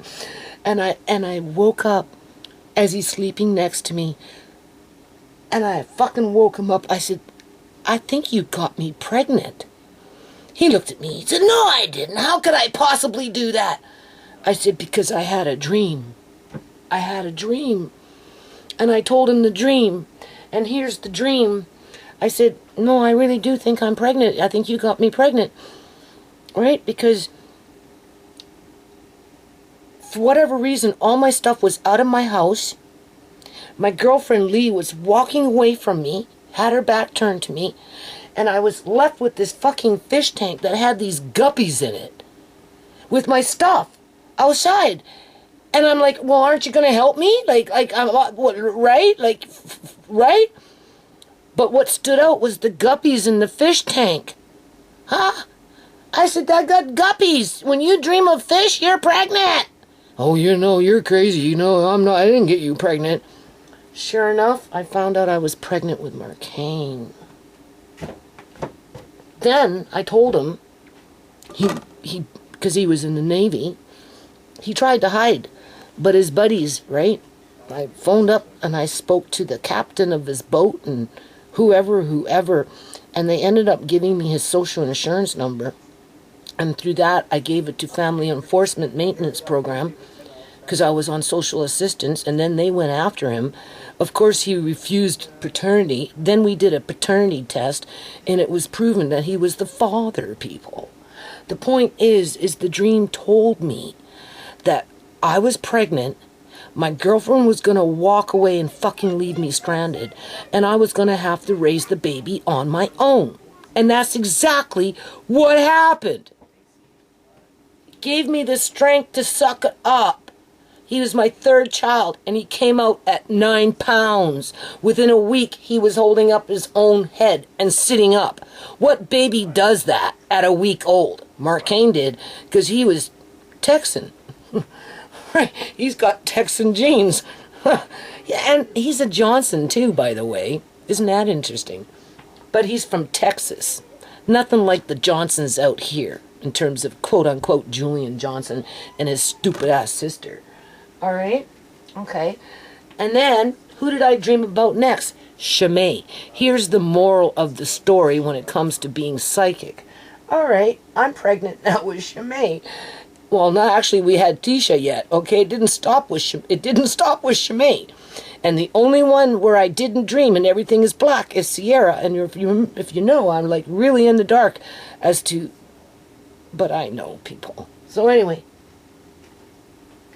Okay, so we got a layer of that. Let's focus. I think that should be fine. I'll put just a little bit more here. So then I get pregnant with Shimei. Yes, pregnant with Shimei. Right? And sure enough, I'm pregnant with Shimei, and what happens? I have another freaking dream. Now, I told this dream in writing to Truth for Reality, right? And what happened there, Andre, be quiet. What happened there, people, is, I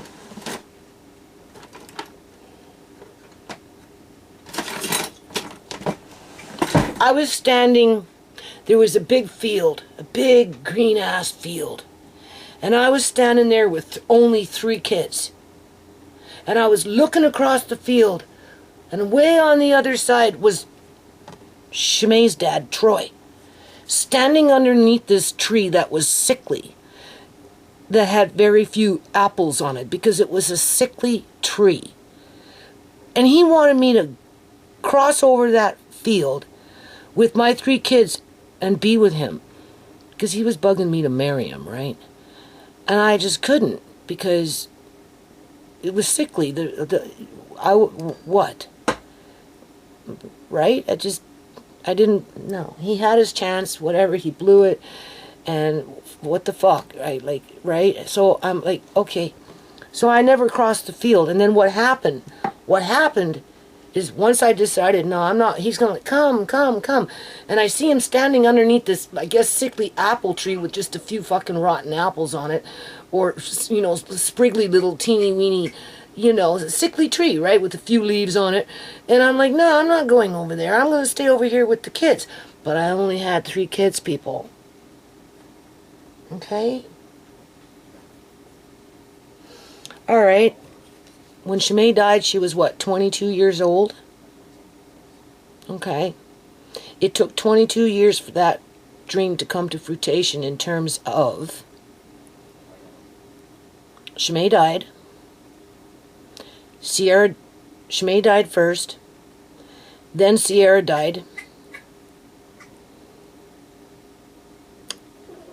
And then I wanted to get a lawyer for Amari, so I phoned up Troy, because he was so willing to offer Shimei this and pay for that and buy her this and buy her that or whatever. I thought that maybe he could help me to put some money down to get a lawyer, and I was willing to borrow $10,000 on my personal loan, and I thought maybe he could contribute and then, you know, get justice for Amari.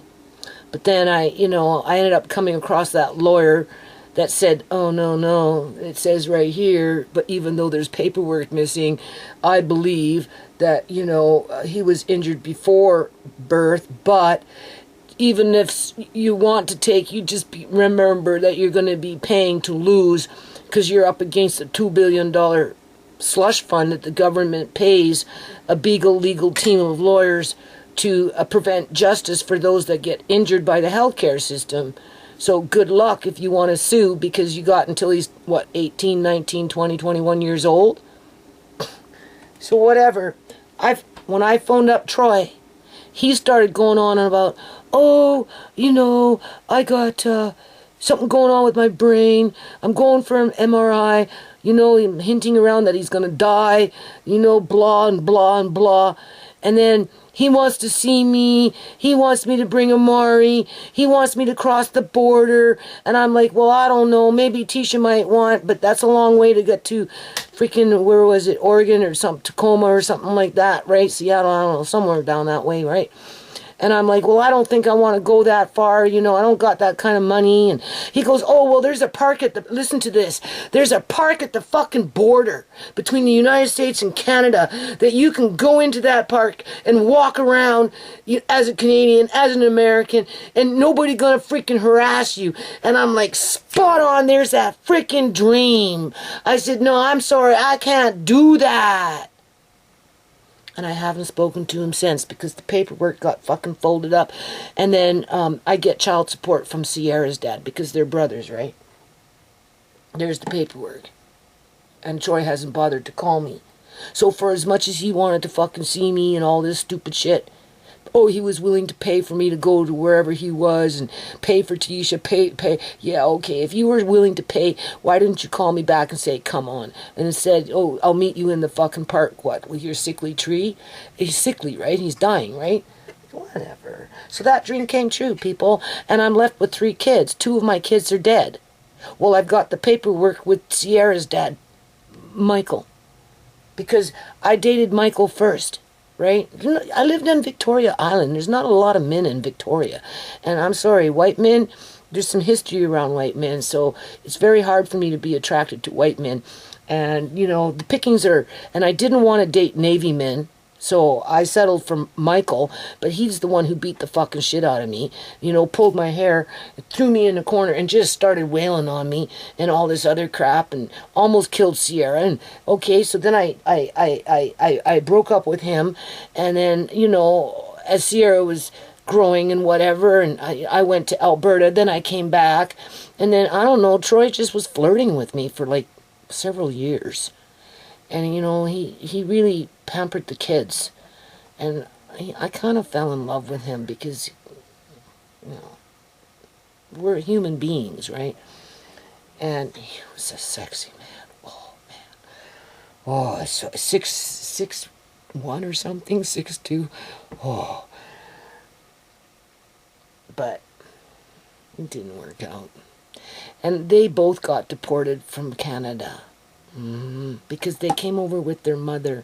I don't know how they got deported. They got into trouble or something. I don't even really know the stories around it. But to be honest with you, just with the fact that both my daughters got the short end of the stick and the RCMP is freaking involved with corrupt union workers and that type of thing, you know, because when they were younger, you know, Troy was quite the player. And, you know, he was involved with bikers and all this other shit. And, like, even when Julian got killed, apparently Canadian fucking police crossed over the border, went to Troy's house and arrested him, and then took him to the freaking station and started drilling him to see if they could make connection with bikers out here with killing Julian. And I'm like, holy shit, but that's not what happened to Julian. It was a fucking homegrown Julian's own shit that got himself killed. Okay, I'm just saying, right? But, you know, the more I think about it, just, you know, and Michael got deported, and, you know, he was running Mary out in the streets, and after I, you know, left him, like, Michael never tried to turn me into a hoe. Troy never, you know, I do believe Troy loved me. I do, but he just had too many issues, and honestly, I think he was a tranny. I think I seen him one time out on the fucking streets dressed up as a woman. So, I don't know, people. I'm just telling you what I know, okay? But, you know, he sex, though, because he got hepatitis, what was it? The one that can be passed through sex, if blood, right? So he'd have sex with you and it'd be like over in a minute. I'm like, what the fuck? But he was so handsome, and he was just big and burly, and he, you know, one year he came with a big Christmas tree and a big box of food, and he put up the Christmas tree for me and gave the kids Christmas presents, and I wasn't even sleeping with him because, you know, I had been with his brother, right?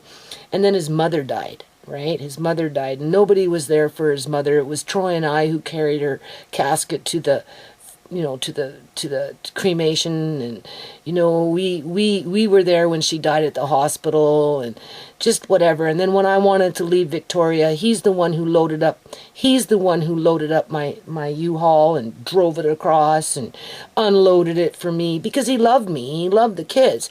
But he just had fucking issues, and he liked to do drugs sometimes, like coke and shit, and and then he did something, and I told him to fuck off and leave me alone. I'm fed up with him. And then scratch, scratch, scratch. You know how men are. Scratch, scratch at my door, and I opened up the door, and he had this big ass freaking bouquet of fucking red roses. That was the night I got pregnant with Shimei. Over a minute of copulation. And then he got deported. He asked me to marry him. I said no. And then I had that dream. And now I'm left with 3 living adult children, with 2 of them dead, with Troy on the phone saying, meet me in the park, as I'm getting a $6,000 check from Family Enforcement Maintenance Program from Michael through, court order, right? Because he owed me something like $32,000. I guess he's working, so they give me anywhere between $128 every 2 weeks, and I don't have to pay right now under the NDP, dollar for dollar like it was with the Liberals, so I get to keep it. So once a year they do his taxes, and they'll give me a little extra money. So I guess that's why Troy decided not to give me money to help with the Mari, to get a lawyer, because he knew his brother taxes were coming in. See, it's all paperwork, but the paperwork, right? I said, no, I'm not crossing over. You can stay with your sickly tree. I'll stay on this side with my kids. And then the paper in the middle of the freaking field, the field turned into one big piece of paper and folded up as if, okay, said and done, it's done.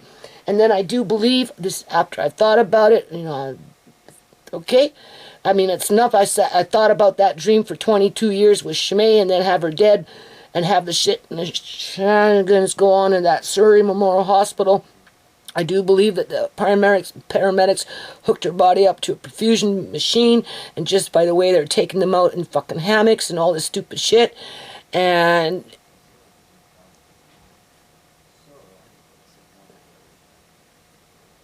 I do believe that the police, the RCMP, public union sector, in terms of whatever gang affiliated that they're connected with, whether it's bikers or not, I don't know. Or because there's different kinds of bikers, right? They had a hand in the demise of my 2 daughters that maybe is payment for whatever was going on with Michael and Troy when they lived in BC, and payback was a bitch. And that's how they put those, I wanted to say nigger. When have you ever heard me say that? Because you're dealing with fucking Peckerwoods that are fucking racist, that hate black people. Because when I drove up to go identify my dead daughter Sierra, what was the first thing that I seen right next to that house? It was a tree with a big ass rope in it, hung up fucking high. Yeah, okay, I'm not stupid. And then they played the games that they played. Yeah, okay, I'm not stupid. Do I blame Michael and Troy for the death of their daughters?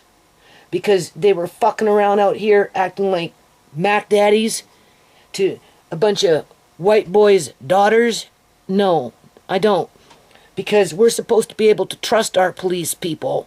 We're supposed to be able to trust our government people. But when it comes to that, where it becomes the opposite,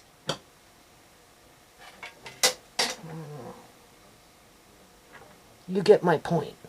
So my dream came true, but it took 22 years to get there. And even then, I still think about it. And then along came TeaSha. And sure enough, I had a dream with TeaSha. And that dream was, I woke up, I ran to John, I said, oh my God, I had a dream about TeaSha. He goes, what was it? I said, I was giving birth, and it was like I was heaving, right? And I didn't want to deal with the nurse or something. There was a conflict. But I stayed anyway, right? Or just whatever. And the nurse was... It was just a bad scene, right? You know? And, but I had to give birth. I had no choice because my body was going like this. While the nurse stuck her hand between my legs and was screaming at me to not push. Because the baby was going to come out, right? And then next thing you know, she's got the baby between my legs, baby going like this, blue as blue can be, saying, it's a girl, it's a girl. And I'm screaming, get her some air, get her some air, because she was completely blue. And then I woke up. And sure enough, when it came time to give birth, I went to the Surrey Memorial Hospital because I was booked in to be induced. And they gave me this fucking skanky fucking Chinese woman that was a new nurse. It's like they did it on purpose, people. But I had no, by this time, so they're wheeling me in the hall. And we're already starting to bicker. And I'm like, no, I think I want to leave. I think I'm going to go to the Royal Columbian Hospital. Oh, no, you can't. You're here now. Just calm down. Everything will be fine. Blah, blah, blah. You know, John's with me. Was John with me? No, I had my neighbors with me or something. It wasn't John this time. John was with me. It was Shmei. So it was my neighbors. And they were going to help me with that. And I think Brooks was there too, right? So anyway, I'm like, no, I want to go. No, you're here now. Come on, just calm down. Everything will be fine. Okay. So I get up there. They leave me with this fucking nurse. She starts giving me that oxytocin, right? Okay, to get me, to induce me, right? Doctor pulls the plug, right? The oxytocin comes. The contractions start. I don't know what that little bitch did. But, there was bickering. But by this time, I'm all strapped, ready to go, right? With legs, whatever, they're checking me. And then she fucking OD'd me on that oxytocin, people. I'm telling you, I gave birth 4 fucking times already. I know. Not only did I get induced with,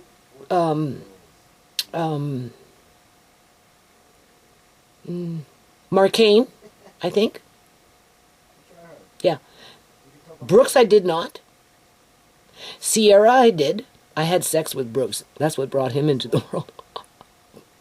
Wink, wink. Semen works, by the way. Okay. Sierra, I got induced. Marcaine, I got induced. Shmei, I did not. That was natural all the way. And then TeaSha, they booked me in because I was running late on my due date, right? That girl, that Chinese woman, no doctors around to be seen. Doctor didn't even come in and check on me. She cranked the oxytocin. Next thing you know it, I'm going like this. I've said it before. While the people that were with me, my neighbors, Brooks, they're hanging on to me and they're trying to prevent me from flying off the fucking table. By the time TeaSha's head started coming out, the nurse is holding TeaSha's in, saying, don't push. As my body is heaving, I'm saying, this is exactly what my dream showed me. Okay? As she's saying, don't push, and I'm saying, I'm not pushing, and the people are holding me to prevent me from flying off the table. Now, half of my body is already off the table in their arms. Well, the nurse is going like this, screaming for me not to push because TeaSha was going to go flying. And next thing you know, she's got the baby, and she's got between my legs, and I'm looking with half my body off the table with people hanging on to me, with a whole bunch of fucking nurses standing around, clapping,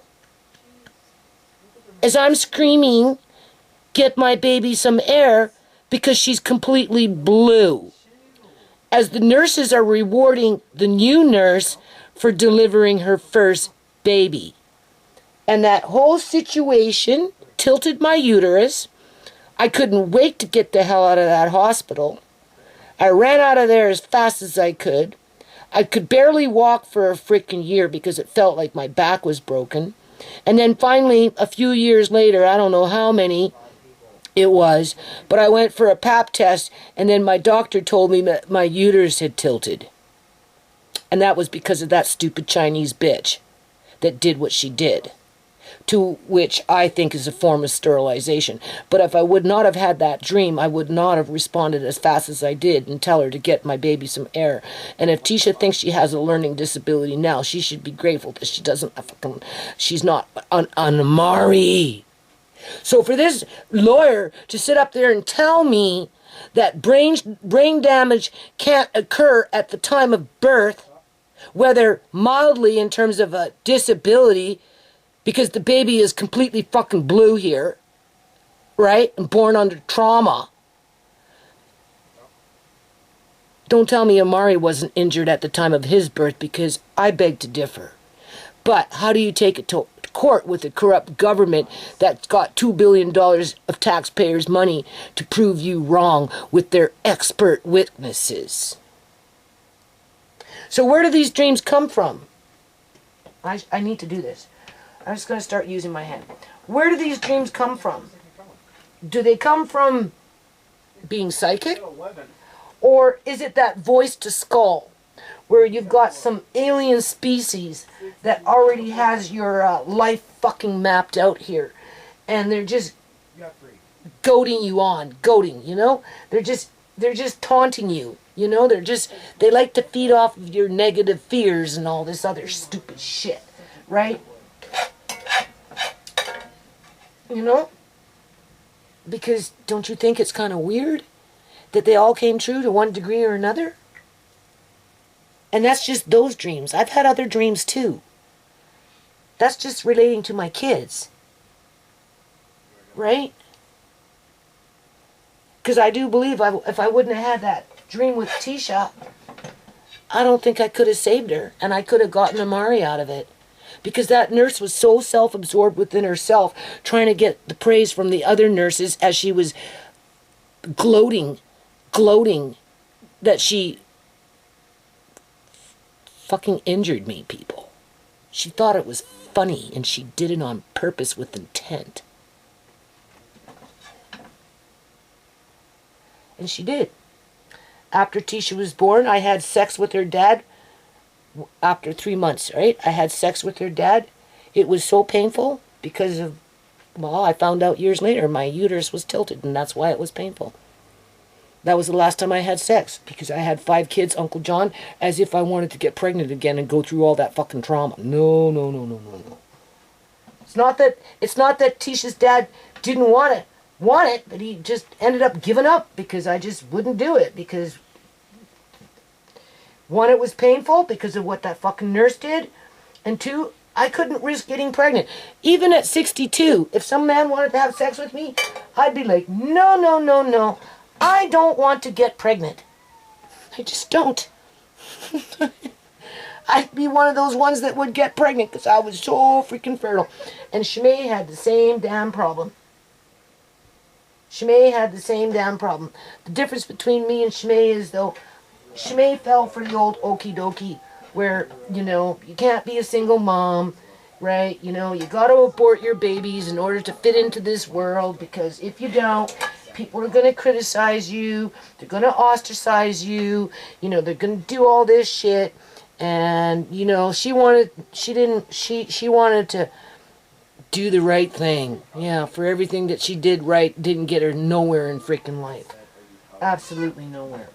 Okay, so now that we've done the meat, you know, I put a layer of lasagna, a layer of meat. So what do? I don't even know how to do this shit anymore. It's been so long. So I'm going to put a little bit of sauce on there, I suppose. Right? And, oh yeah, tomatoes. Give me some tomatoes. So I'm going to take these tomatoes, and I'm just going to, as is, right? Whole, just kind of put them in there so that when you get a little chunk, you get a little chunk. My son's waiting for this. He's got to go to work tomorrow. He's looking really forward to it. So I guess we're getting back to that I love you mode. That's one thing Shimei would tell you if she was alive. No matter what was going on, no matter who was fighting with who, sooner or later, it would be just a matter of time before we'd come together, stick together. And, but after a while, what happens is when your siblings die, you know, I don't know, they harden up, right? And, the closeness isn't exactly the way it used to be. So I'm just going to put these in between the meat. Okay. So yeah, like, what the hell was that all about? I don't even remember now. So, if those can come true, when I was thinking about starting a foundation, I had a dream where I would make $1 million. I would make it through the foundation, for the community, whatever that community was. And it wouldn't be my money. When it came time to make the decision to get the trademark and take it fucking serious, because I knew no public union sector worker, no overlord standing on a mountain would take me serious, because I was a lowly welfare mother with half-breeds. Basically, that had bastard children to boot, in terms of out of wedlock, right? So how the hell was I going to get people to take me serious about, you know, what I work on? Well, I don't know. I looked in the newspaper. I read my horoscope. I never read horoscope before. And it's not something I do, but I read that day. And it said something about documenting whatever it was that I wanted to do. And the only way I could document it was to get federal trademark, because a local registered charity just wouldn't have cut it. Yeah. And that was because I believed in my dream. I believed in my dream because my dreams were already coming true by that point. And with that said, I know that sometimes, and I have other dreams I'll talk about, like with Joan and whatever, and John and whatever, but that's another day. Okay. And so with that said, I know that they can take a long time, but the problem is I'm blind now, getting there, so it's not like I can really work that much on the foundation, and I'm not getting any help, and I'm very isolated, you know, and I already live in a predator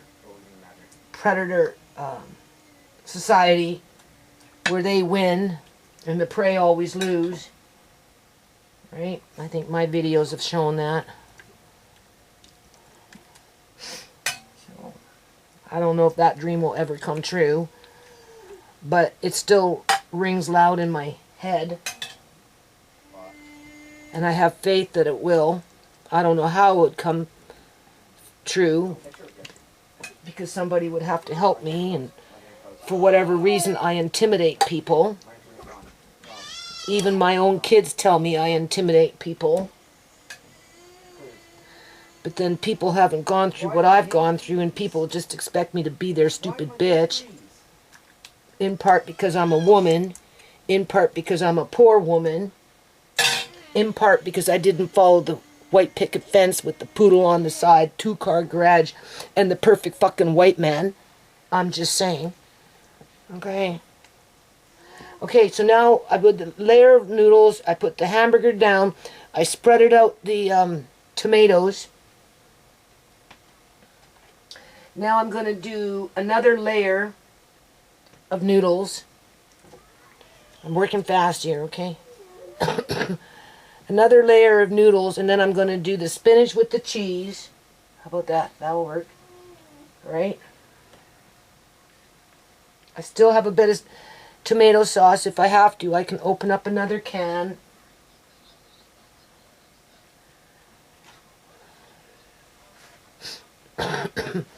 Yeah.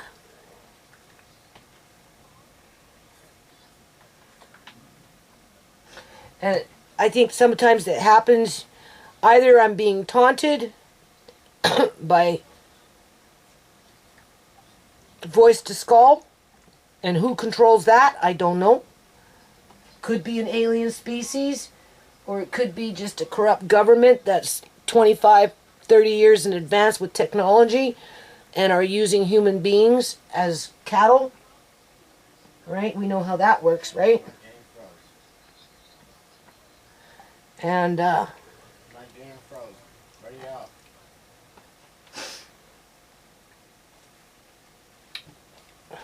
or maybe I am, or the way I like to see it is, it gave me strength to be the best single parent that I could possibly be without murdering my children, like others would expect me to do, Ready up. as they profess themselves to be so morally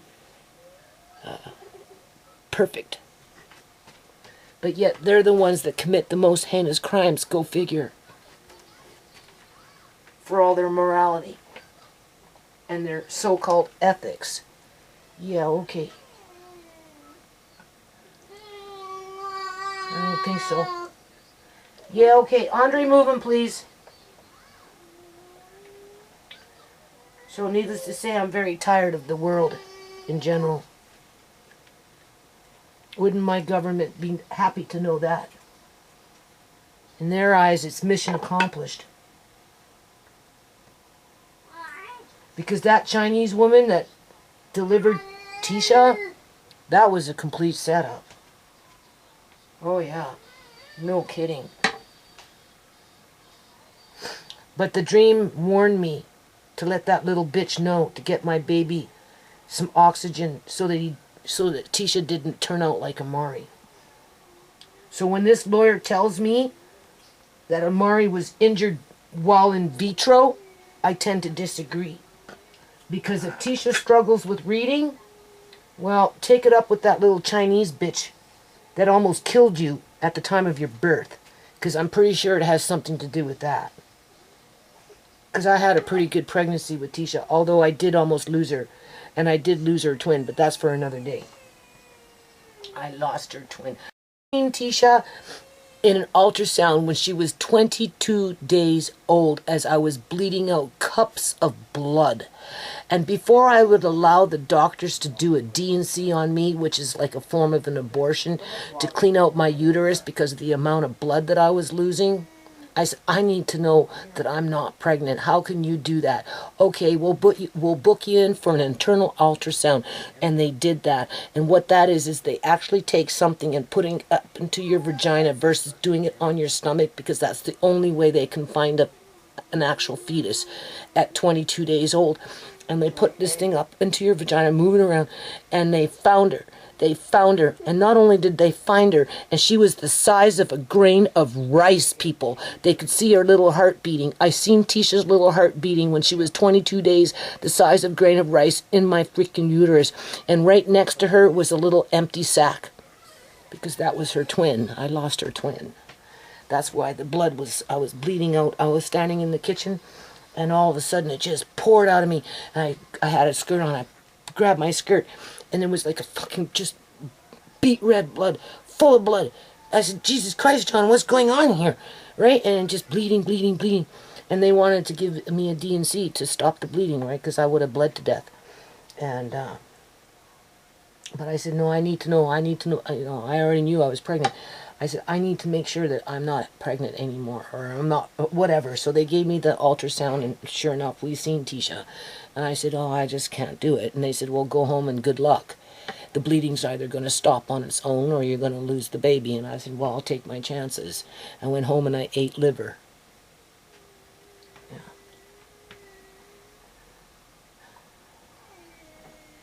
Well, I got my daughter, Shimei, aborting baby after baby after baby because she goes to school, and the public union sector is trying to convince her that that's the right fucking thing to do, because she needs to grow up and be responsible and get a job before she has a fucking kid, and not end up like her mother being on welfare with babies.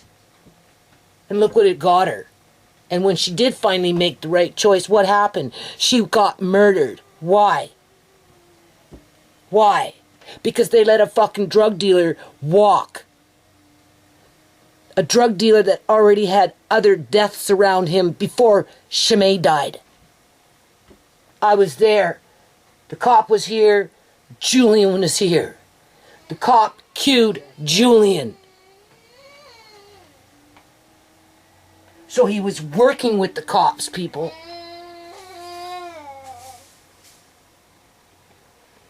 Amari's fine, by the way. Yeah. He bit his hand. He bit his hand, eh? Yeah. Okay, well, I'm almost done here. Oh, boy. Stop biting your hand.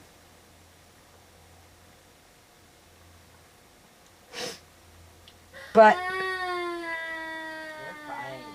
it makes me think of my dream with Shimei's father, to which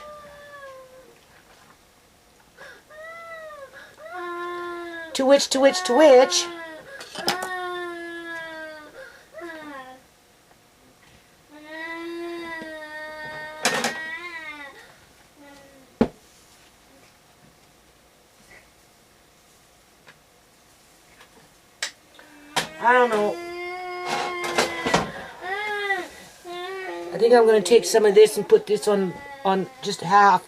It's not very much. Just a little bit on this noodle. And I'm going to spread it around before I put the cheese on. Okay? I know.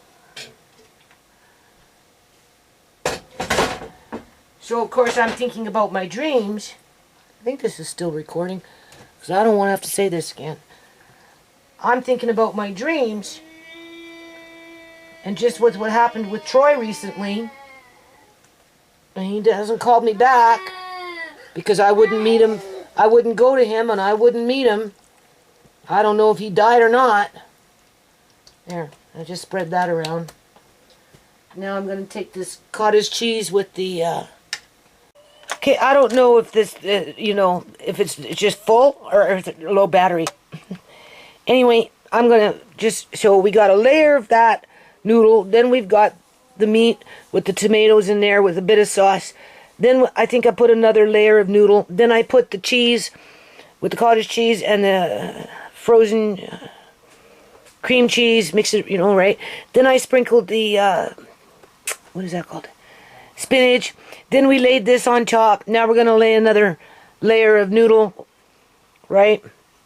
Or maybe we'll put in a little bit of this first. This is just cheese just to melt it just a little bit, right? And then, no, that's not cheese. See, you can't see. Still dropping cheese on the ground.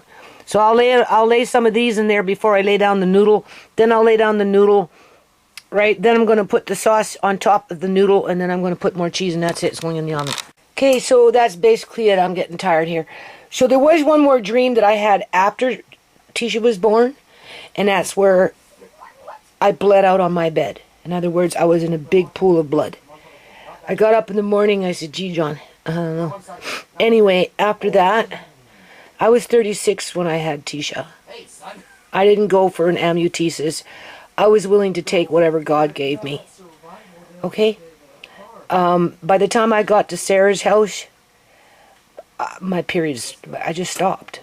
I breastfed TeaSha, and then I just never got, I bled 2 times, that was it. And I just stopped. The only thing is, I kept ovulating. Because I went to the doctor to find out what was going on, if I was going into early menopause or whatever, and he did a test, and when he was testing me, I was actually ovulating, and I was actually ovulating twice a month, but I wasn't having my period. There was no more. I bled out. So that Chinese woman tilted my uterus and basically made me bleed out, even though I was still ovulating. And yeah, so the last time I had sex was when TeaSha was 3 months old, because I didn't want any more kids. And it was painful when I did have sex when she was 3 months old. But more than anything, I just didn't want any more kids.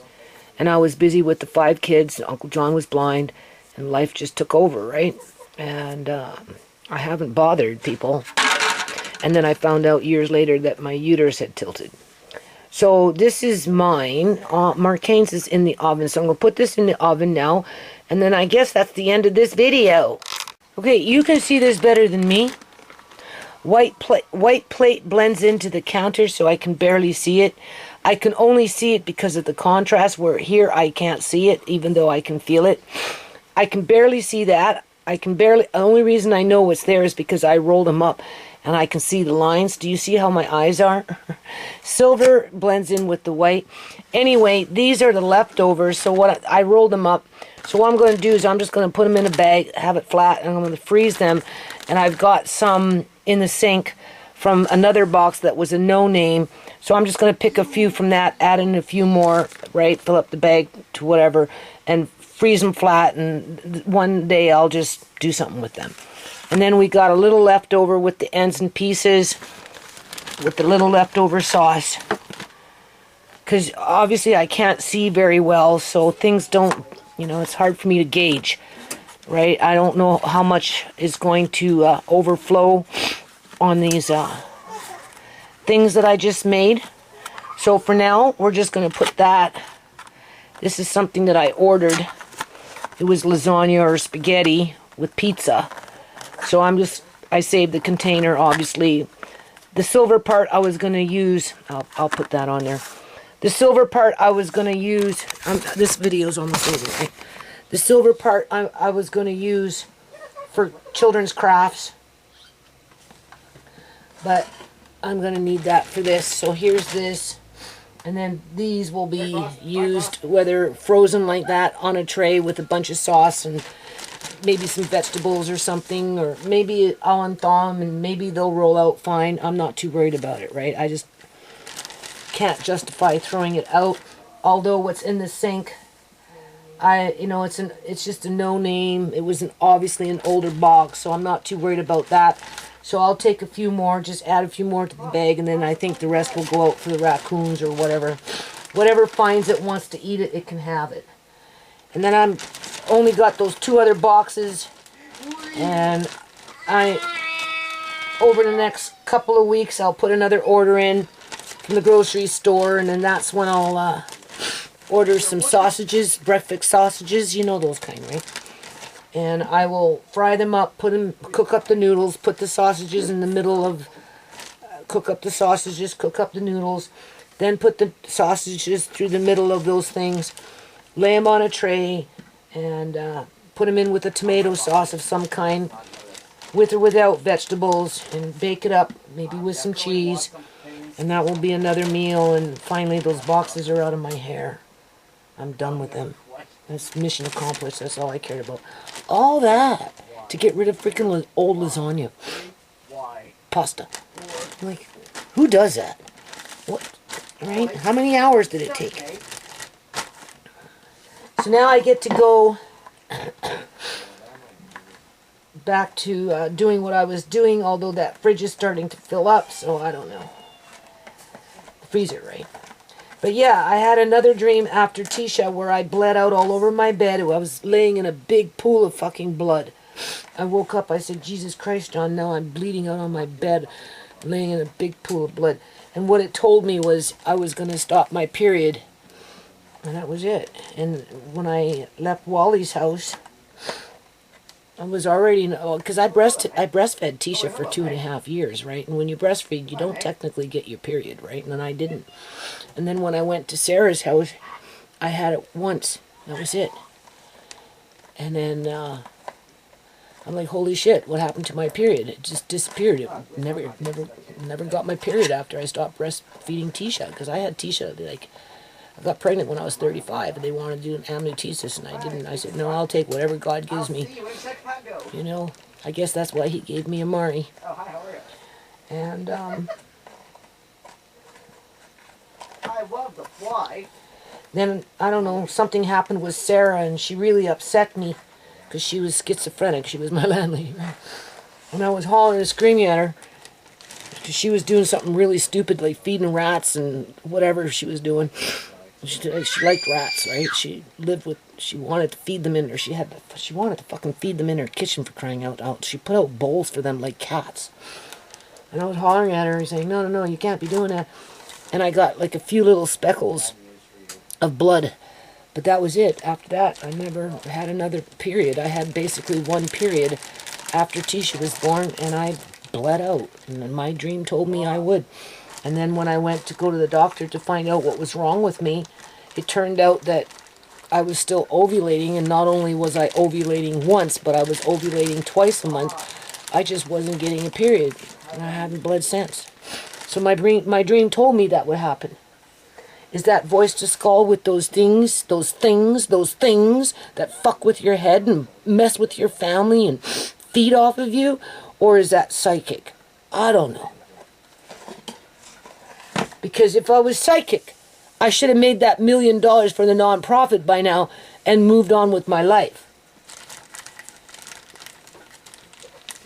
I'll make the $1 million when I'm dead. But nobody's stepping up to the plate, people. Like, in the manner that it requires for that to happen. And like, I haven't even gotten back my certificates from that board director who took it, said he was going to get $2 million donation. I don't know. Sometimes I wonder, maybe he did, and he just didn't tell me. Wouldn't that be awful if that actually happened? Because you know it didn't go to the foundation if he got it. I don't know. I don't, I'll never know. Anyway, I'll be calling him soon enough, asking him for this. So yeah, see, that's another meal for Andre now. And then what's going on in the oven? Maybe we'll just end it on this. I don't have glasses. Huh? It's coming along. I'm going to turn up the oven just a little bit because it's going on 10 o'clock. See? Just to brown it up a little faster. I emptied out the camera, so I don't know if it was full with the space on it. You want to know something? I can smell the cheese cooking. What am I using next? So we want to just bring it to 425. Just, oh, what am I doing? I'm going the wrong way. 425 just to heat it up real fast. Or maybe 400. 410. Just to heat it up so my son can get it. He can eat. Go to sleep. Take some leftover to work tomorrow.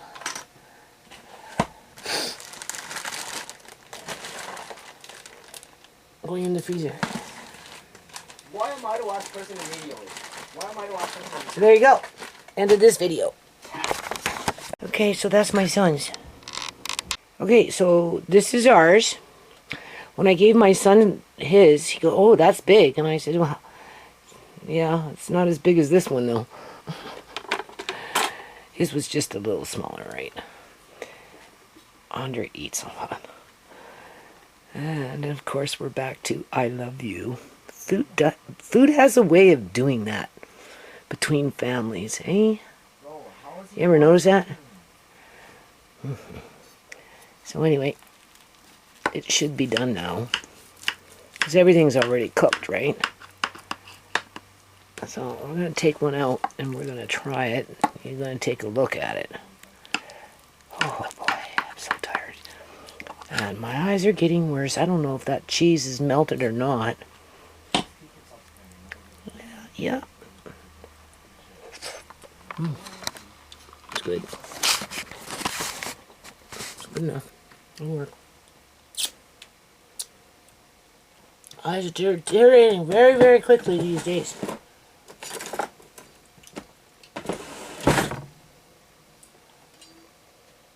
Nothing I can do about it. I just have to be brave. Look how nice that came out. Okay. Don't push your luck, Judy. Oh, okay. Oh my God. All the spinach came out.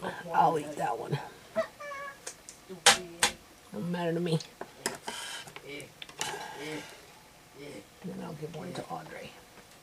Come and get yours.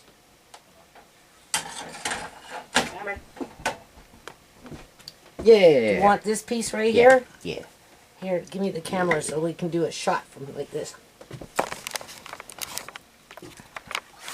there. Just a little teeny weeny piece of beef. Oh man, can you ever tell? That is so, so good. Okay, I'm going to end it with me actually eating some of this. Now, again, your eyesight is better than mine. To me, it just looks one big mush. I know what's in it, but I can't see it very well. I don't know. Maybe, well, I know the light above me is no good for my eyes. Alright. But maybe standing over the stove or something. I don't know. Too many cards stacked against me. No. When my son cooks, I notice he doesn't put a lot of salt in it. Honestly, I didn't use any salt. I only used the salt when I boiled the noodles. Because the pasta came in with its own salt. For me, I just personally, I mean, I use seasoning salt with the beef, right? But I prefer just a little more salt. I don't even know if that's enough. I'm afraid to put too much because I can't see what I'm pouring.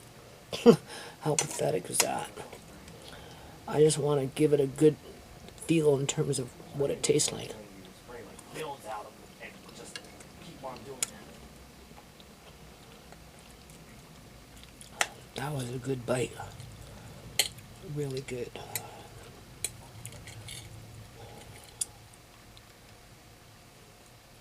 Yeah, I don't like it. You know, some people.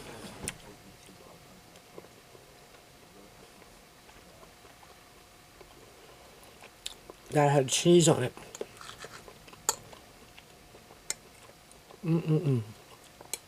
That's really good. Now we got a little bit of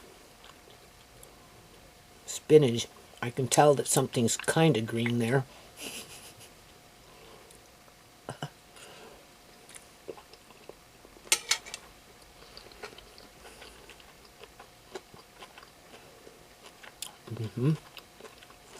Now I want to find some of that luncheon meat and see what happened there.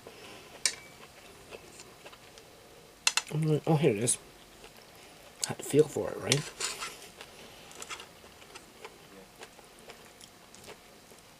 So we're going to see what that tastes like. Spinach doesn't really have a taste, but it's just nice to know it's there. Right. Now we're going to do the luncheon meat. Let's see.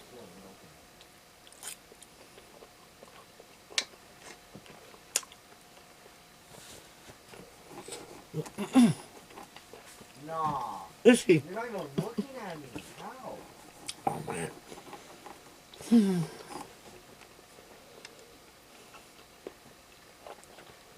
That's good, too. Now I want a tomato. I think that's one right there. See?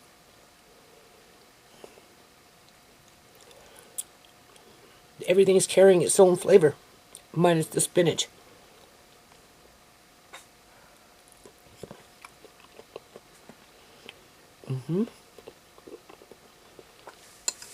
That was a canned tomato. Tasted pretty good. So, oh my God, what the heck is happening? Oh, why is my finger all of a sudden just going nuts on me in here? Just in here. Nerves, that's what it is.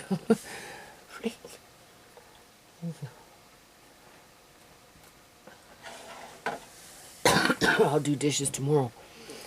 I might have to go into my other freezer and find something to can. Because I I really wanted to make ice cream, and I don't have any more room in that freezer. That freezer's making weird kind of noise too, so I don't know.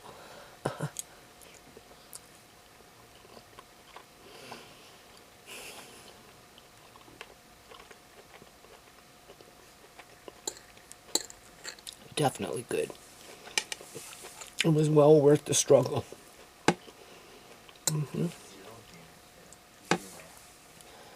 Primo stuff.